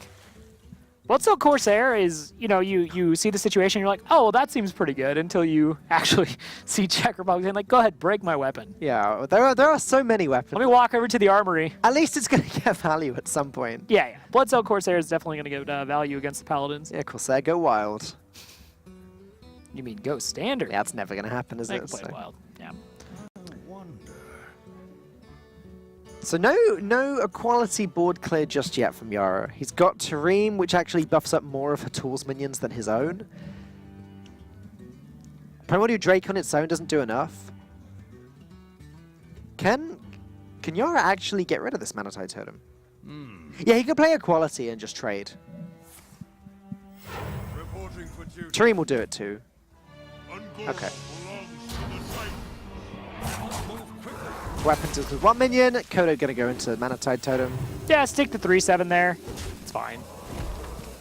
And just prevent Hatul's card draw as well. I mean, you have essentially played a board clear. You left a buffed Wrath of Air Totem. Yeah. And then you still have the equality Primordial Drake in hand. So. Yep. From next turn, that's going to be ready to go. So no matter what Hatul puts down on the board, now the only thing that the Czech Republic going to have to think about is how long do I want to hold on to these cards for? What do I need to save them for? Yeah, an interesting fact is the Psychotron picked up earlier would actually survive that combo, but it's 1 minion. So, yeah. I mean, it has okay stats, so it still would have 3 attack, but yeah. It wouldn't survive anything here, though, because it would just be a trade and then the equality drain. Right. I guess I'm just talking in a situation maybe later where you're looking at a board state that's not so I don't even know but how Hatul's ever going to get Yara off of this board. That's the problem. No, I actually don't think they really can, to be honest. Devolve here really doesn't do much. Well, it turns the Silverhand Recruit into a Wisp. Sure. And it turns Tareem into a random 5-mana card, which has approximately the same stats averagely anyway. Yeah, I think for Israel, it's just a matter of keep playing minions down on the board. Try to take advantage of the fact that some of your minions become 2 minions or multiple minions. Just try to keep pushing through. But yeah, there is a point I talked about earlier where Paladin just kind of turns the corner. And certainly in the late game, this Paladin deck is much, much stronger. Yeah, and relentless as well. It's just got all of these tools, all of these different ways of being aggressive and also playing the late value game. Yeah. Whereas the Shaman eventually just runs out of stuff. No, it actually got, I think, one of the cleanest early game attentive hands I've seen in a while from this style of Paladin, right? Because generally, 3 weapons. well, because you're usually doing so many different things in this style of Paladin Yeah. that it's like a lot of times you just draw a card you would need for different scenarios in the opening, or they're the really clunky legendaries that, yeah, are very powerful, but not until the late stage of the game. Gonna try and get this Doomsayer off, but doesn't matter too much if it doesn't go off because you've just got enough stuff in the hand to put back on the board again. And enough stuff to deal with everything Hatul can put down. Yeah, I mean, there are a couple ways Israel can deal Ooh, with this Doomsayer, but, that's one of them. No, it's not. well, with patches, With patches and with Flame Tongue Totem, or with Flame Tongue Totem. Does Hatul want to deal with this Doomsayer? He's in the same position again, where, like he was with the Kodo, where he can think, okay, he loses his own Sunkeeper Terrarium, but then he's just going to put more stuff down once again. okay, Doomsayer dealt with. That Finja probably going to summon a Hydrologist. Yeah. Is that relevant? Actually, removing the potential for a secret from Yara might be a problem for him. Might not want to get the Hydrologist from it. I think it's pretty minor in the grand scheme of things course. right now, but yeah, it's certainly a consideration. I like that trade in the Murloc. Make sure the positioning stays correct. That Hungry Crab. How good must it feel for a Murloc to kill a Hungry Crab? Yeah. How many Well- of my people have you killed? Ultimately, the Hungry Crab survived that exchange, though, so the Murloc was still the loser in that little... I'm just glad Tiny Fin rotated to Wild before Hungry Crab reached its ascendancy. That would have been too sad. I don't know. I don't like to talk about Tiny Fin since the event with Swamp King Dread. Sure. Rip. It was just so cruel. Yeah. All right, well, board finally developed for Israel. As we said, if Finja connects, then it's probably just going to be curtains for the Hydrologist. Yeah. I mean, that might actually just be something you're really considering. I don't actually think it's like it's not a big like cornerstone decision to make for this game, I don't It's think. not a big deal, but you lose a potential Tyrion later on. Again, probably doesn't matter in this matchup too much. But do you actually gain anything by pulling the Hydrologist out of your deck? I don't think you do. As a Paladin, no, I don't think you do either. All right, so Primordial Drake here, and then the Finja is going to connect with the Flame Tongue Totem. Sure. Yep. And then come on out, Hydrologist. Hello. Eureka! He didn't make the sound, sorry. Figured. Sure. All right, no, it's good. It's good. You can come to BlizzCon as Hydrologist, and I'll go as Stonehill Defender, and we'll just walk around and find some other Paladins. I don't know. Sounds cool. I'll just whip out the occasional secret. Yeah. Just walk around with 3 secrets and just offer them to people. I actually think there's like a ton of Hearthstone cosplay opportunities this year. It's very good. Brian Killer can just be a Primordial Drake. Yeah, why not? Oh. All right, well, Bloodlust comes down, Patches comes down. Israel realizing they're going to need to do some pretty radical things to just, Yeah. again, try to get on this board, but Deal with as much of it as they possibly can. Jade Claws plus the spell damage totem going to deal with that Primordial Drake. Patch is probably going to have to go into Finja or the Hydrologist. Don't think it matters which, really. no. And yeah, weapon goes into the other one. Great, you've cleared the board, Hatul. Good job. No, you haven't. Okay, there's last man standing. There is. Yeah. But, I mean, you have effectively cleared the board, and you're... And you've cleared your own hand, too. Yeah.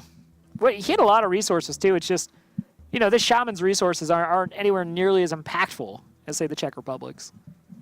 So, what can Israel actually draw to come back into this? Again, 17 cards into the deck. Nothing. Still no Evolve, still no Doppelgangster. Nothing. They need to draw both.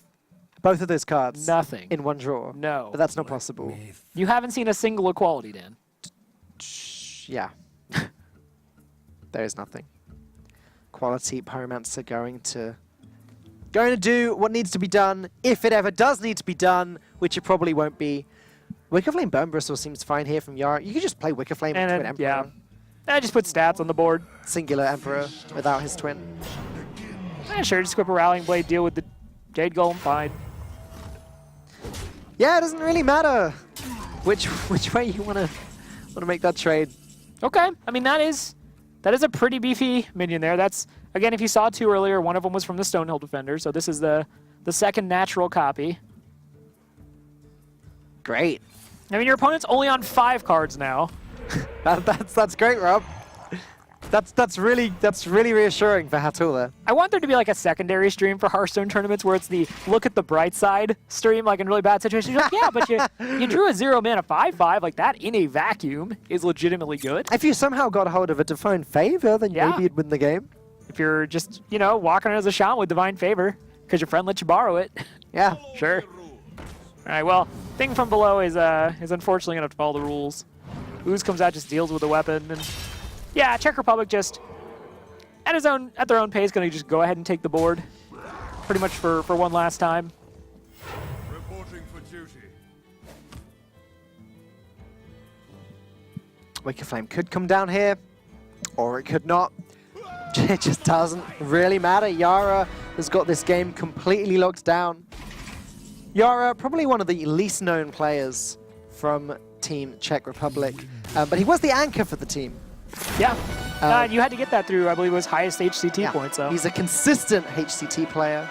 Has played in playoffs this year. big played hockey fan too. Played in prelims last year. Big hockey fan? Yeah, we saw all the hockey posters in the background there. Ah, right, of course. Yeah. And going to take that win, which means, despite the fact it looked like Israel had a strong start, we are going to go into the ace match for the first time today. Yeah, really excited about this. As I said, on paper, these teams line up really well into each other. They have a very similar game and matched record, so kind of cool to see it go to the ace match. I believe it's going to be Stansifka versus Yonatan next. I'm not sure exactly. I think for Stansifka, it's Warlock or Warrior. They both have Warlock. And for Yonatan, it's going to be... Oh, Stansifka's doing it, the Warlock Dream. Now, wasn't it Stansifka who first played Blood Bloom Warlock? I want to say it was. Yeah. Which doesn't surprise me. Blood Bloom is the sort of tool you look at it and you're like, well, Sifka's going to try this. Yonatan going to be on the Paladin, though. Not nearly as brave as Sifka. I wonder if Yonatan would have considered the fact that Sifka might have brought this Warlock. It's something you actually think about when you make this decision. If you see Sifka's the ace, then it's certainly at least a possibility. But again, it's important to note it's not just Sifka sitting there. They have to do it by committee. And Czech Cloud did say that the Czech Republic generally are all kind of on the same page. Yeah. They're all working together. So it's not just one of those things I don't think. So they all like to play the meme decks, is what he's saying. Well, I think... Not quite. What I mean is I think Sifka has to kind of go up with the approach and he's like, hey, this is what I want to do. And then they at least have to like sign off on it. Yeah. Yeah. Because otherwise, I mean, I don't think you're just going to willy-nilly bust out the Warlock deck and look, unless there is a good strat. And again, Ukraine played Warlock. They said there was a strategy behind it. Obviously, some of those players run in the same circles. It might just be kind of deck text that they're all kind of trading, and they're going to give a shot in stage 2. Is there a world in which this Warlock is a Zoolock? It certainly... We talked about this yesterday. Zoo did get some tools in this set that are actually pretty good. Ravenous Pterodax being one of them, and the egg as well, the new egg. Volcanosaur egg? No. Pterodax? No, it's it's dinosaur egg. Or Ravenous... Ravasaur egg. Ravasaur egg. Yeah. Ravasaur egg, Ravenous That's how much Pterodax. play it is seen, by the way. We're just like, what's the egg card? In the first couple of weeks, I did see some players, when you play the egg on turn 3 and you play the Pterodax on 4, it's so strong. It's such a strong combo. Adapt twice. It's a 4-mana 7/7. Plus a 5/5 that's just hit the board. All right, well, it's not going to be that. It is going to be more handlock style. We see that Medivh. What? You never seen the Medivh and Warlock? No, I've seen everything. I'm done. I'm finished. All right. I'm done casting. I've seen everything I want to see. Oh, USA wins again. Deathwing on the other side, though, from the Paladin. We saw this once yesterday. Yeah, I actually think this came up earlier when I was saying that sometimes you actually do have a Deathwing that is pulled off the Curator, so. I mentioned, yeah, that was with Quest Warrior, though, specifically. Now Sifka wishing he had Zoo. I mentioned yesterday that Zalay ran Onyxia in his mid-range Paladin at Starladder because the Curator can pull it out and it combos with Tareem, etc. I thought for a second you were going to say Zalay ran it on stream, and I was like, Zalay plays a lot of things on stream. One of those deck doctors, as they call themselves. Yonatan did get the turn 1 Murloc. There you go. They got something. But this hand really looks like Stansifka's got the edge here. Maybe this is what Kalento was playing yesterday. Well, we'll have to see kind of how it pans out there. There is still the major issue. Okay, well, Israel just, drawing what they need, getting that Rockpool Hunter. There you go. Just why draw the cards early? Just play off the top of your deck. Get what you need as you need it. That's the sign of a true Hearthstone pro, Rob. Sifka just like, come on, man. Like he sees the card targeting. That's how I like to play Hearthstone. Just off Yeah. the top of my deck. Yeah, that's just living on the edge, man. Just draw your opening hand, and then you just forget about the 3 cards on the left, and just... Yeah. Considering going face with this, by the looks of it, not really sure how much of a point there is. I guess why not is the question. You go face, it's just a Mixtures has to trade, and then something else also has to deal some damage. I don't know. I don't know if there's really a difference here. I think we all just kind of end up in the same spot. Yeah. Yeah, you go face, the Mistress and Mixture trades and get the heal anyway. Well, Tar Creeper could just come out on the coin. Looks pretty solid from where I'm sitting. Yeah. The only problem with that... It's Cold Light Seer. I hadn't actually considered that, but that would be really bad. Or Murloc War Leader would be horrible too, just buffing up the Tidecaller a lot. I was going to say the problem is it means you can't coin out Twilight Drake, which you may want to do instead. Then again, I don't know what your alternative play this turn is. You don't want to play Acidic Swamp Ooze when there's no weapon down yet, when you're against a Paladin that definitely runs weapons. You're also aware that Yonatan is probably just going to draw the perfect answer because that's what he's done in the first 2 turns of this game. Yeah. Yeah. Maybe Stansifka just taps. It's really nasty. I just think it's too risky. Okay. Okay. If this was like a Reno block, then yeah, I think maybe we roll the dice there, but... That's not a 3-drop.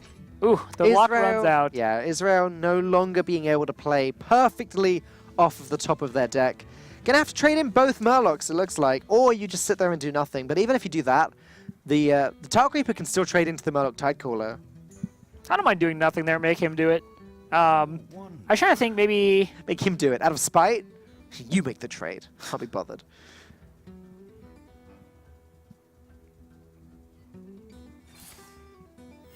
Reporting for duty. Doing the only thing he can do. No playable cards in hand whatsoever.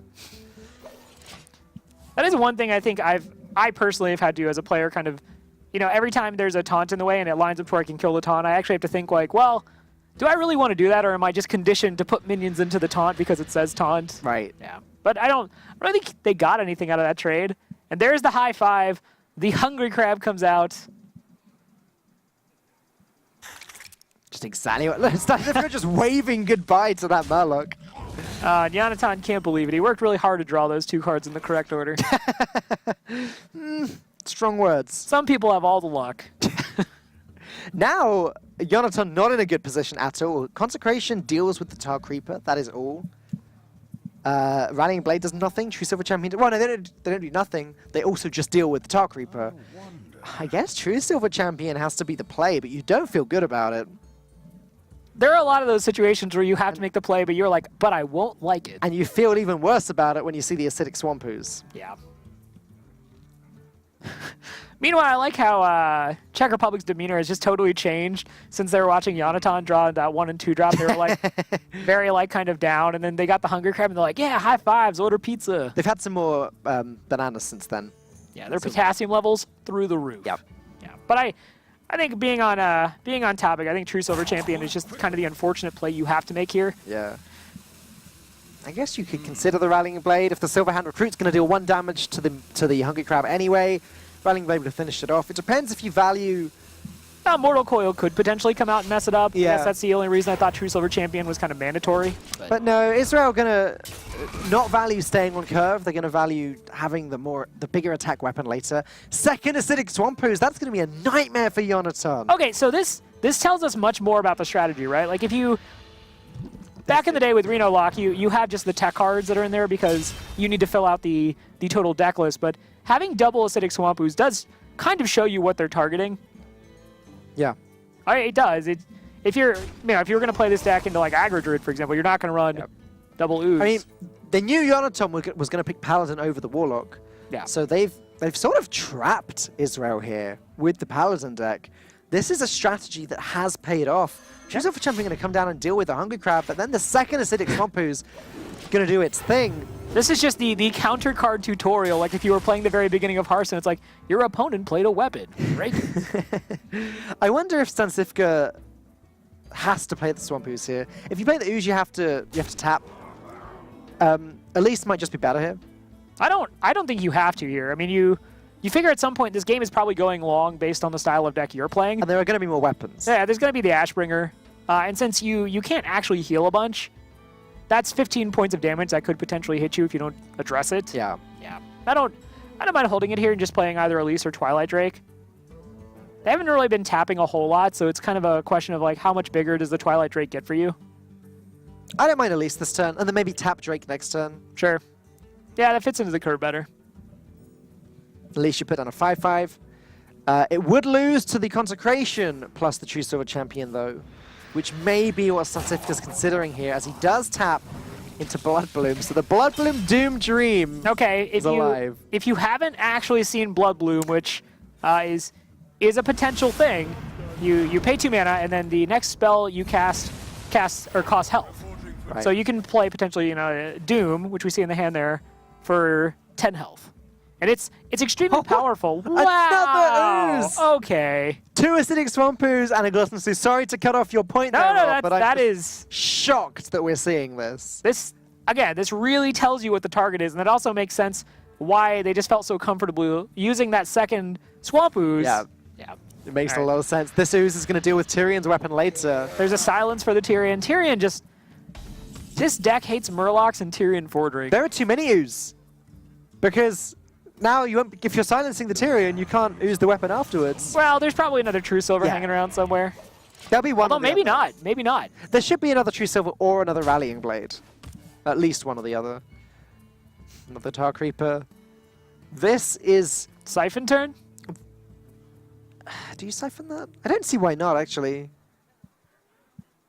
I'm looking at Israel's hand and thinking, oh, they should probably save that siphon for Deathwing, but obviously Czech Republic aren't expecting that. Yeah. This is an example of the Hearthstone Global Games format being played brilliantly here from Stansifka. Having a target and pulling out the secret weapon. Really, at the I right think from time. Israel too, the Deathwing inclusion, we were just talking about it earlier. You were even saying like you don't really see Deathwing and Paladin. Yeah. So it's the strength of this format for the players who kind of check in on it is basically element of surprise. Most of the time when you play an opponent, on ladder or in tournament, if the deck lists aren't revealed, which obviously they are in, say, the Hearthstone Championship Tour, Yeah. you kind of know the measure of your opponent's weapons. You kind of know what they're doing.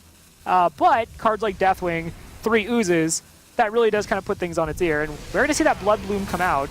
This jungle I don't mind this. There's no reason to hold on to the Blood Bloom for Doom. I doubt that you're going to be in a position anytime soon where you need to get that combo out. And also, Stansifka's probably not comfortable taking 10 damage off of the Blood Bloom anymore. Yeah.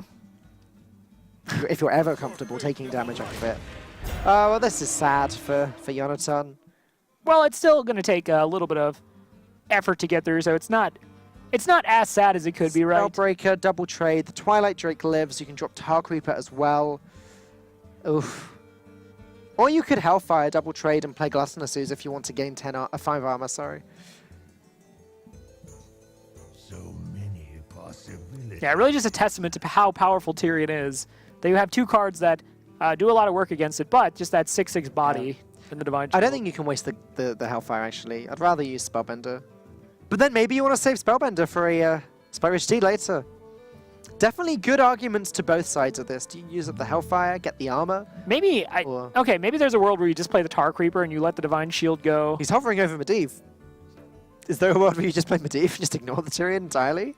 Yeah? I guess that is the world we live in. Tyrion gonna have to start making some trades, maybe. I mean, there really isn't a good way for them to actually deal with Tyrion. So If Israel used Spike-Rich Steed on it, then the Spellbreaker is looking really solid. okay, just gonna go ahead and get a little bit of a value pop on the bubble here. It looks like. Do you ever consider popping a Divine Shield with a 4-attack minion value? I mean, they were definitely considering it. Yeah. The reason I don't mind it is just very simple board math, right? Like the minion survives. You've already seen 1 consecration. I don't know. Maybe there is a great scenario where you actually want the Tyrion to just trade into. Well, no, I guess that's actually not really relevant. So yeah, I don't mind it for board math purposes, but I really want to see that Spike-Rich Steed. I want to see it too, but I have the feeling Israel are going to be a little bit careful, not put all of their eggs into the same very shiny basket. Sunwalker fits the curve if he wants to put up a taunt but not risk the Spike Ridge Steed here. Yeah, again, just Divine Shield. We saw that's kind of what's giving Czech Republic trouble there. So just put down a second taunt with Divine Shield. The Atiesh can trade into it, sure, but Stancifka only has 15 health left. He's not going to want to face tank the damage if he can avoid it. What else does Medivh combo with on this deck? Obviously Medivh Doom is clear the board and summon a 10-drop. Doom, possibly you're also running Twisting Nether. Siphon Soul as well, okay. Yeah, there are things in there. Okay, and then just goes ahead and takes a safer line. Yeah, I like this. And it's a turn before Doom comes online. Stancifka down to 9 health. This is getting a little bit shaky. He can now easily deal with the Tyrion and gain 5 armor though, thanks to Gluttonous Ooze. When I say easily, yeah, do that. Then maybe silence Sunwalker so you can get the straight trade. That's the most efficient way of clearing this board. So Drake into Tyrion, Medivh into Tyrion, Yes. Ooze. Silence the Sunwalker, trade Elise into the Sun... Oh! No, because the Stonehill Defender's in the way. Ah, that's a problem. Silence the Sunwalker, it loses its taunt. You can't attack it anymore. Yeah, that is actually kind of a It's a problem, isn't it? kind of an issue. I guess Hellfire is an option. This really just speaks to the Quagmire Warlock is really in, right? Because they've been doing a bunch of things. They've countered the opponent's deck pretty decently, but they've just been tapping. They've been spending health to use spells. Yeah, okay. Hellfire and then play the Ooze. This works. Sure, This you can go back up to 11. This actually does allow him to clear everything as well. It's still a dicey game. I think Stancifka, if I'm being honest, I think Stancifka will win this. But considering how effectively he's hard countered Yonatan, Wow, Violet Illusionist. I don't even know what that's there for. Is that there for Jiraxis? I would think so. I mean, maybe there's a bad scenario where you have to use a charge of Atiesh. Is it there to win the fatigue game? Just you never take fatigue damage while you've got that on the board? I doubt it is that. No. I also doubt it's the Atiesh consideration, although that might just be a nice upside. Yeah. Basically just put on your mini Gladiator's longbow. Yeah, I think Stancifka will win this, but I don't think he's going to win it anywhere near as much as he should have won it, considering how hard he's countered Yonatan's deck. Yeah. It does speak to, I guess, the weakness of Warlock as a class at the moment.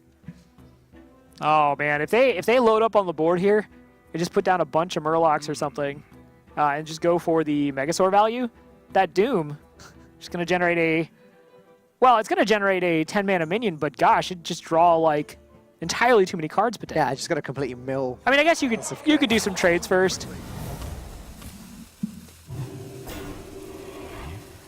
Okay, so not quite having a board full of Murloc. Going to go with the Varfin Inquisitor plus Murloc Warleader plus Spike Ridge Steed. Second Blood Bloom.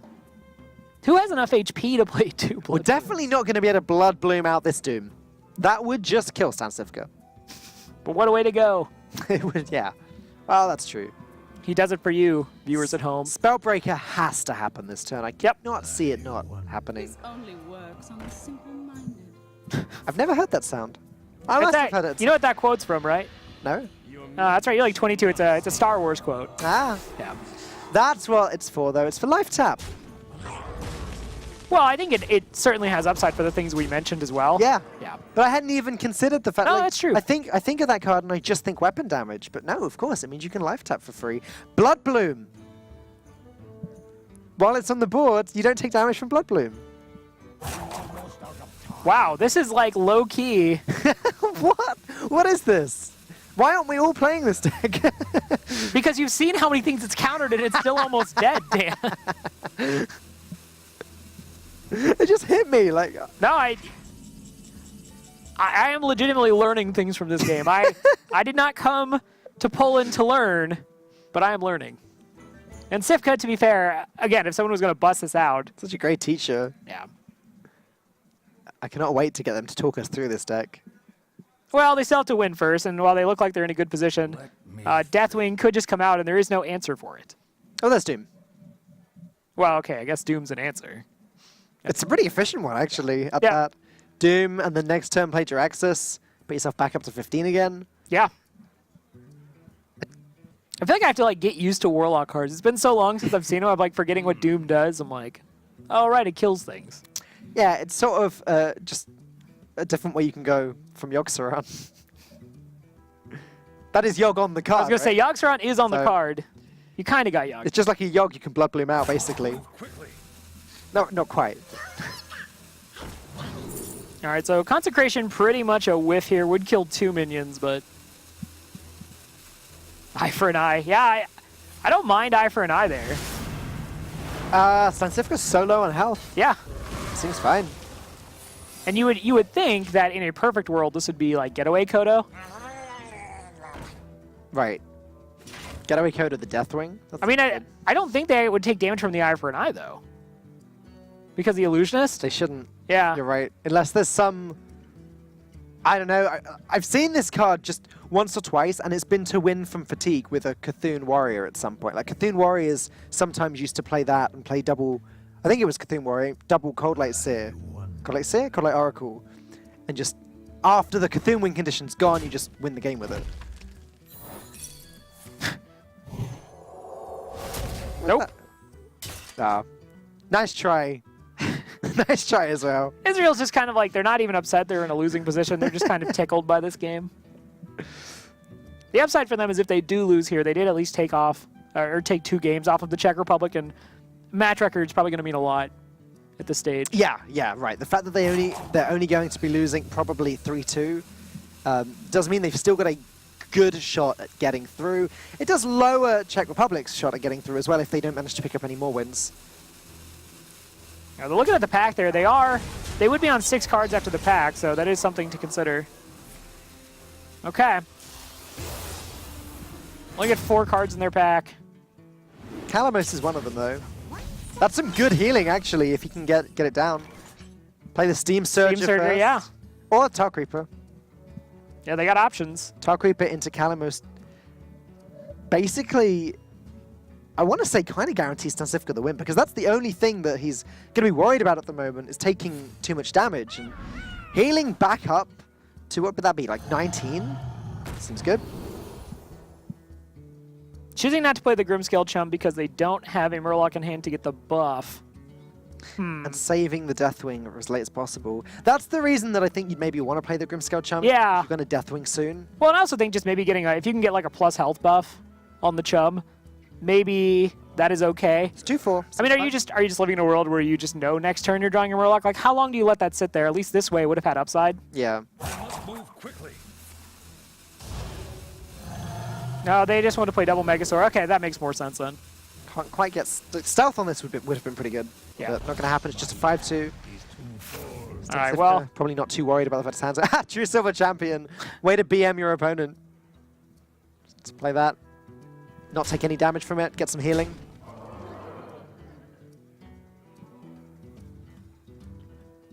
They're talking about how Calamos is going to heal up Stancifka, but no, it's probably actually going to just kill him.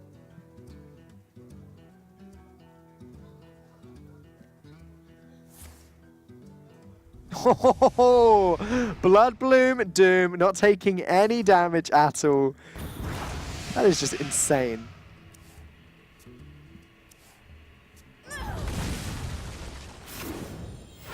Shifter Xeris.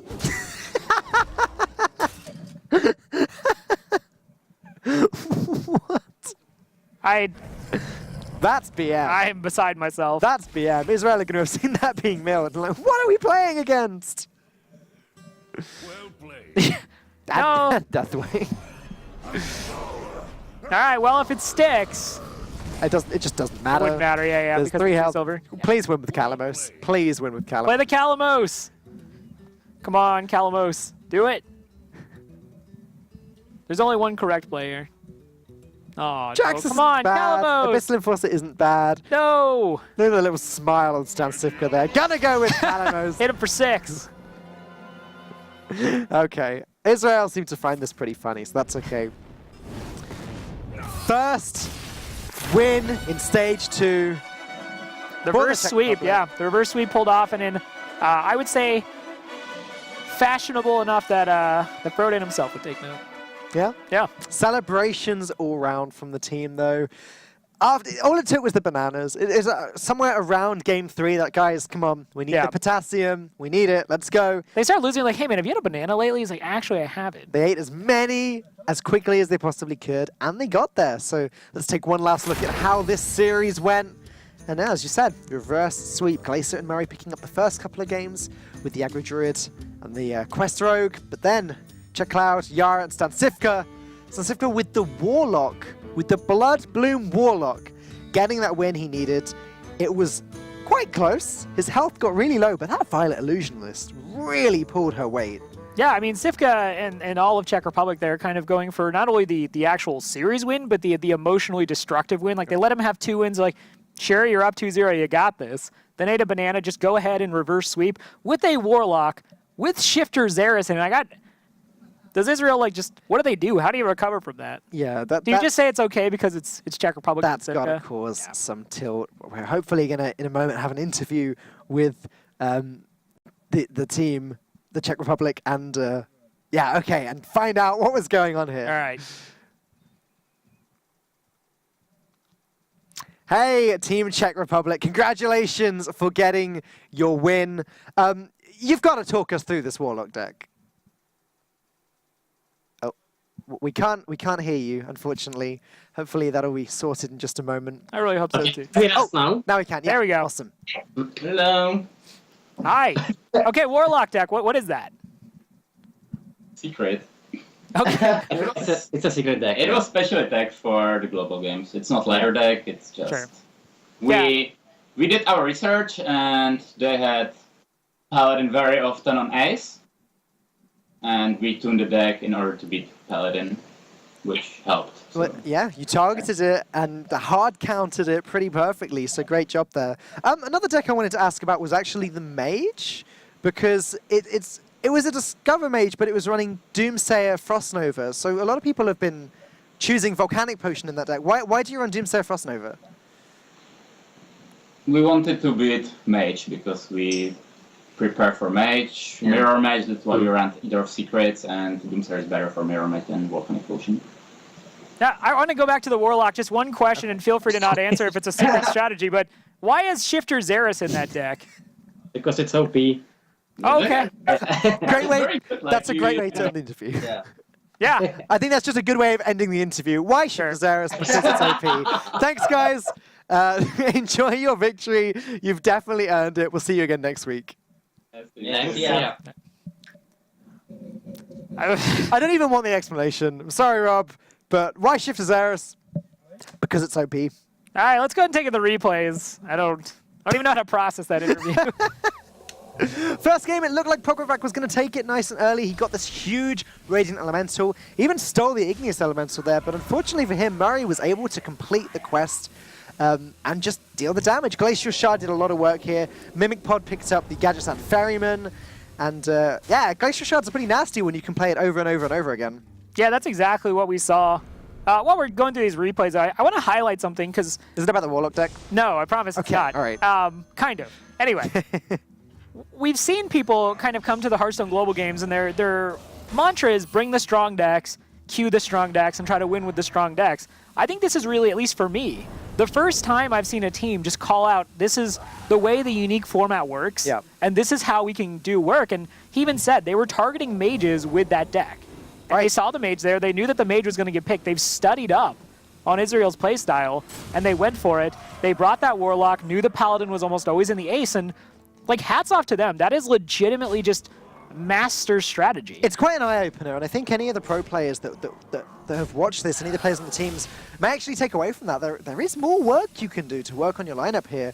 We're going to be casting Team Greece next. Deathalor was saying to me earlier that he believes the Hearthstone Global Games is a format with endless possibilities. And that got me thinking, because, like you said, a lot of people have just been playing it like they would play ladder, or like they would play at the tournaments, just stick the best decks in, the best conquest decks, whatever, and just play it. But Deathalor saying there are endless possibilities with this format, I think Stansifka has just illustrated that perfectly. I also really have to think back now to the Ukraine Dr. Hippie Warlock. They said they drew poorly, and I think they were against Paladin. Right. So that might be a situation where they had a very similar thought. Again, a lot of these players talk to each other, and it might have been that there were 3 weapon breaks and a Hungry Crab in there. It was against Paladin. Yeah. You're right, it was. I remember it was the mid-range Paladin. It had the equalities and the consecrations. It was Wife Coach on the Paladin there. Nice try, Ukraine. We know your secret. I have to wonder, because I don't think we've seen that much overlap. There were no Faceless Shamblers. in Stansifica's decks here, none that we could see anyway. Oh, sure. There weren't any giants that we saw, so I don't know. I think it would have been quite a different deck. I'd be very curious to see the rest of Clantis' deck, though, that's for certain. Yeah, it's definitely, at the very least, interesting to see now that we're in stage 2 and the stakes are just a little bit higher. Teams are really starting to flex their strategic ability, but let's go ahead and take a look at Group B, see where the standings are. Now, this is a death that Chinois from Belgium actually called the Group of Death. Really? For at least stage 2. Again, Czech Republic, Belgium, United States, and Israel. Talking to Firebat as well, he actually called out Czech Republic as being a potentially intimidating team. Right. Obviously, they have very next level strategies, at least for this unique format. So I'm suddenly really excited about Group B. Yeah, especially after seeing that. We're going to be seeing the other Group B game later today. But I don't know. I personally need a break, Rob. I need a break to process. I mean, production that. said we were going to one as Production well. just told Sure. us about. I was just trying to use that as a segue. Sure. We'll be right back in a moment with Greece versus Peru.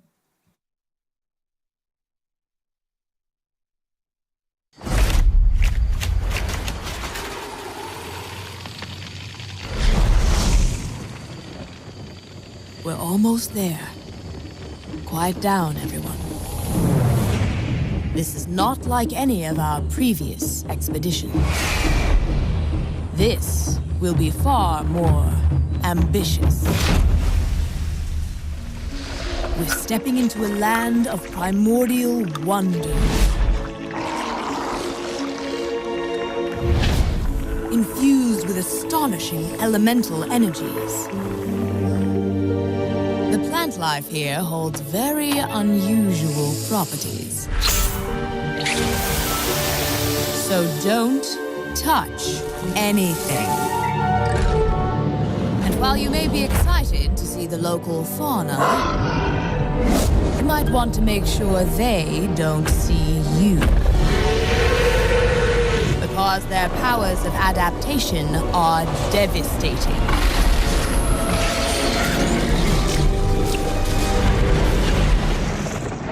Make no mistake, we will be tested at every turn. But if we stay on our guard, we might just survive. Now then, are you ready? Then let's journey into Ongoro Crater.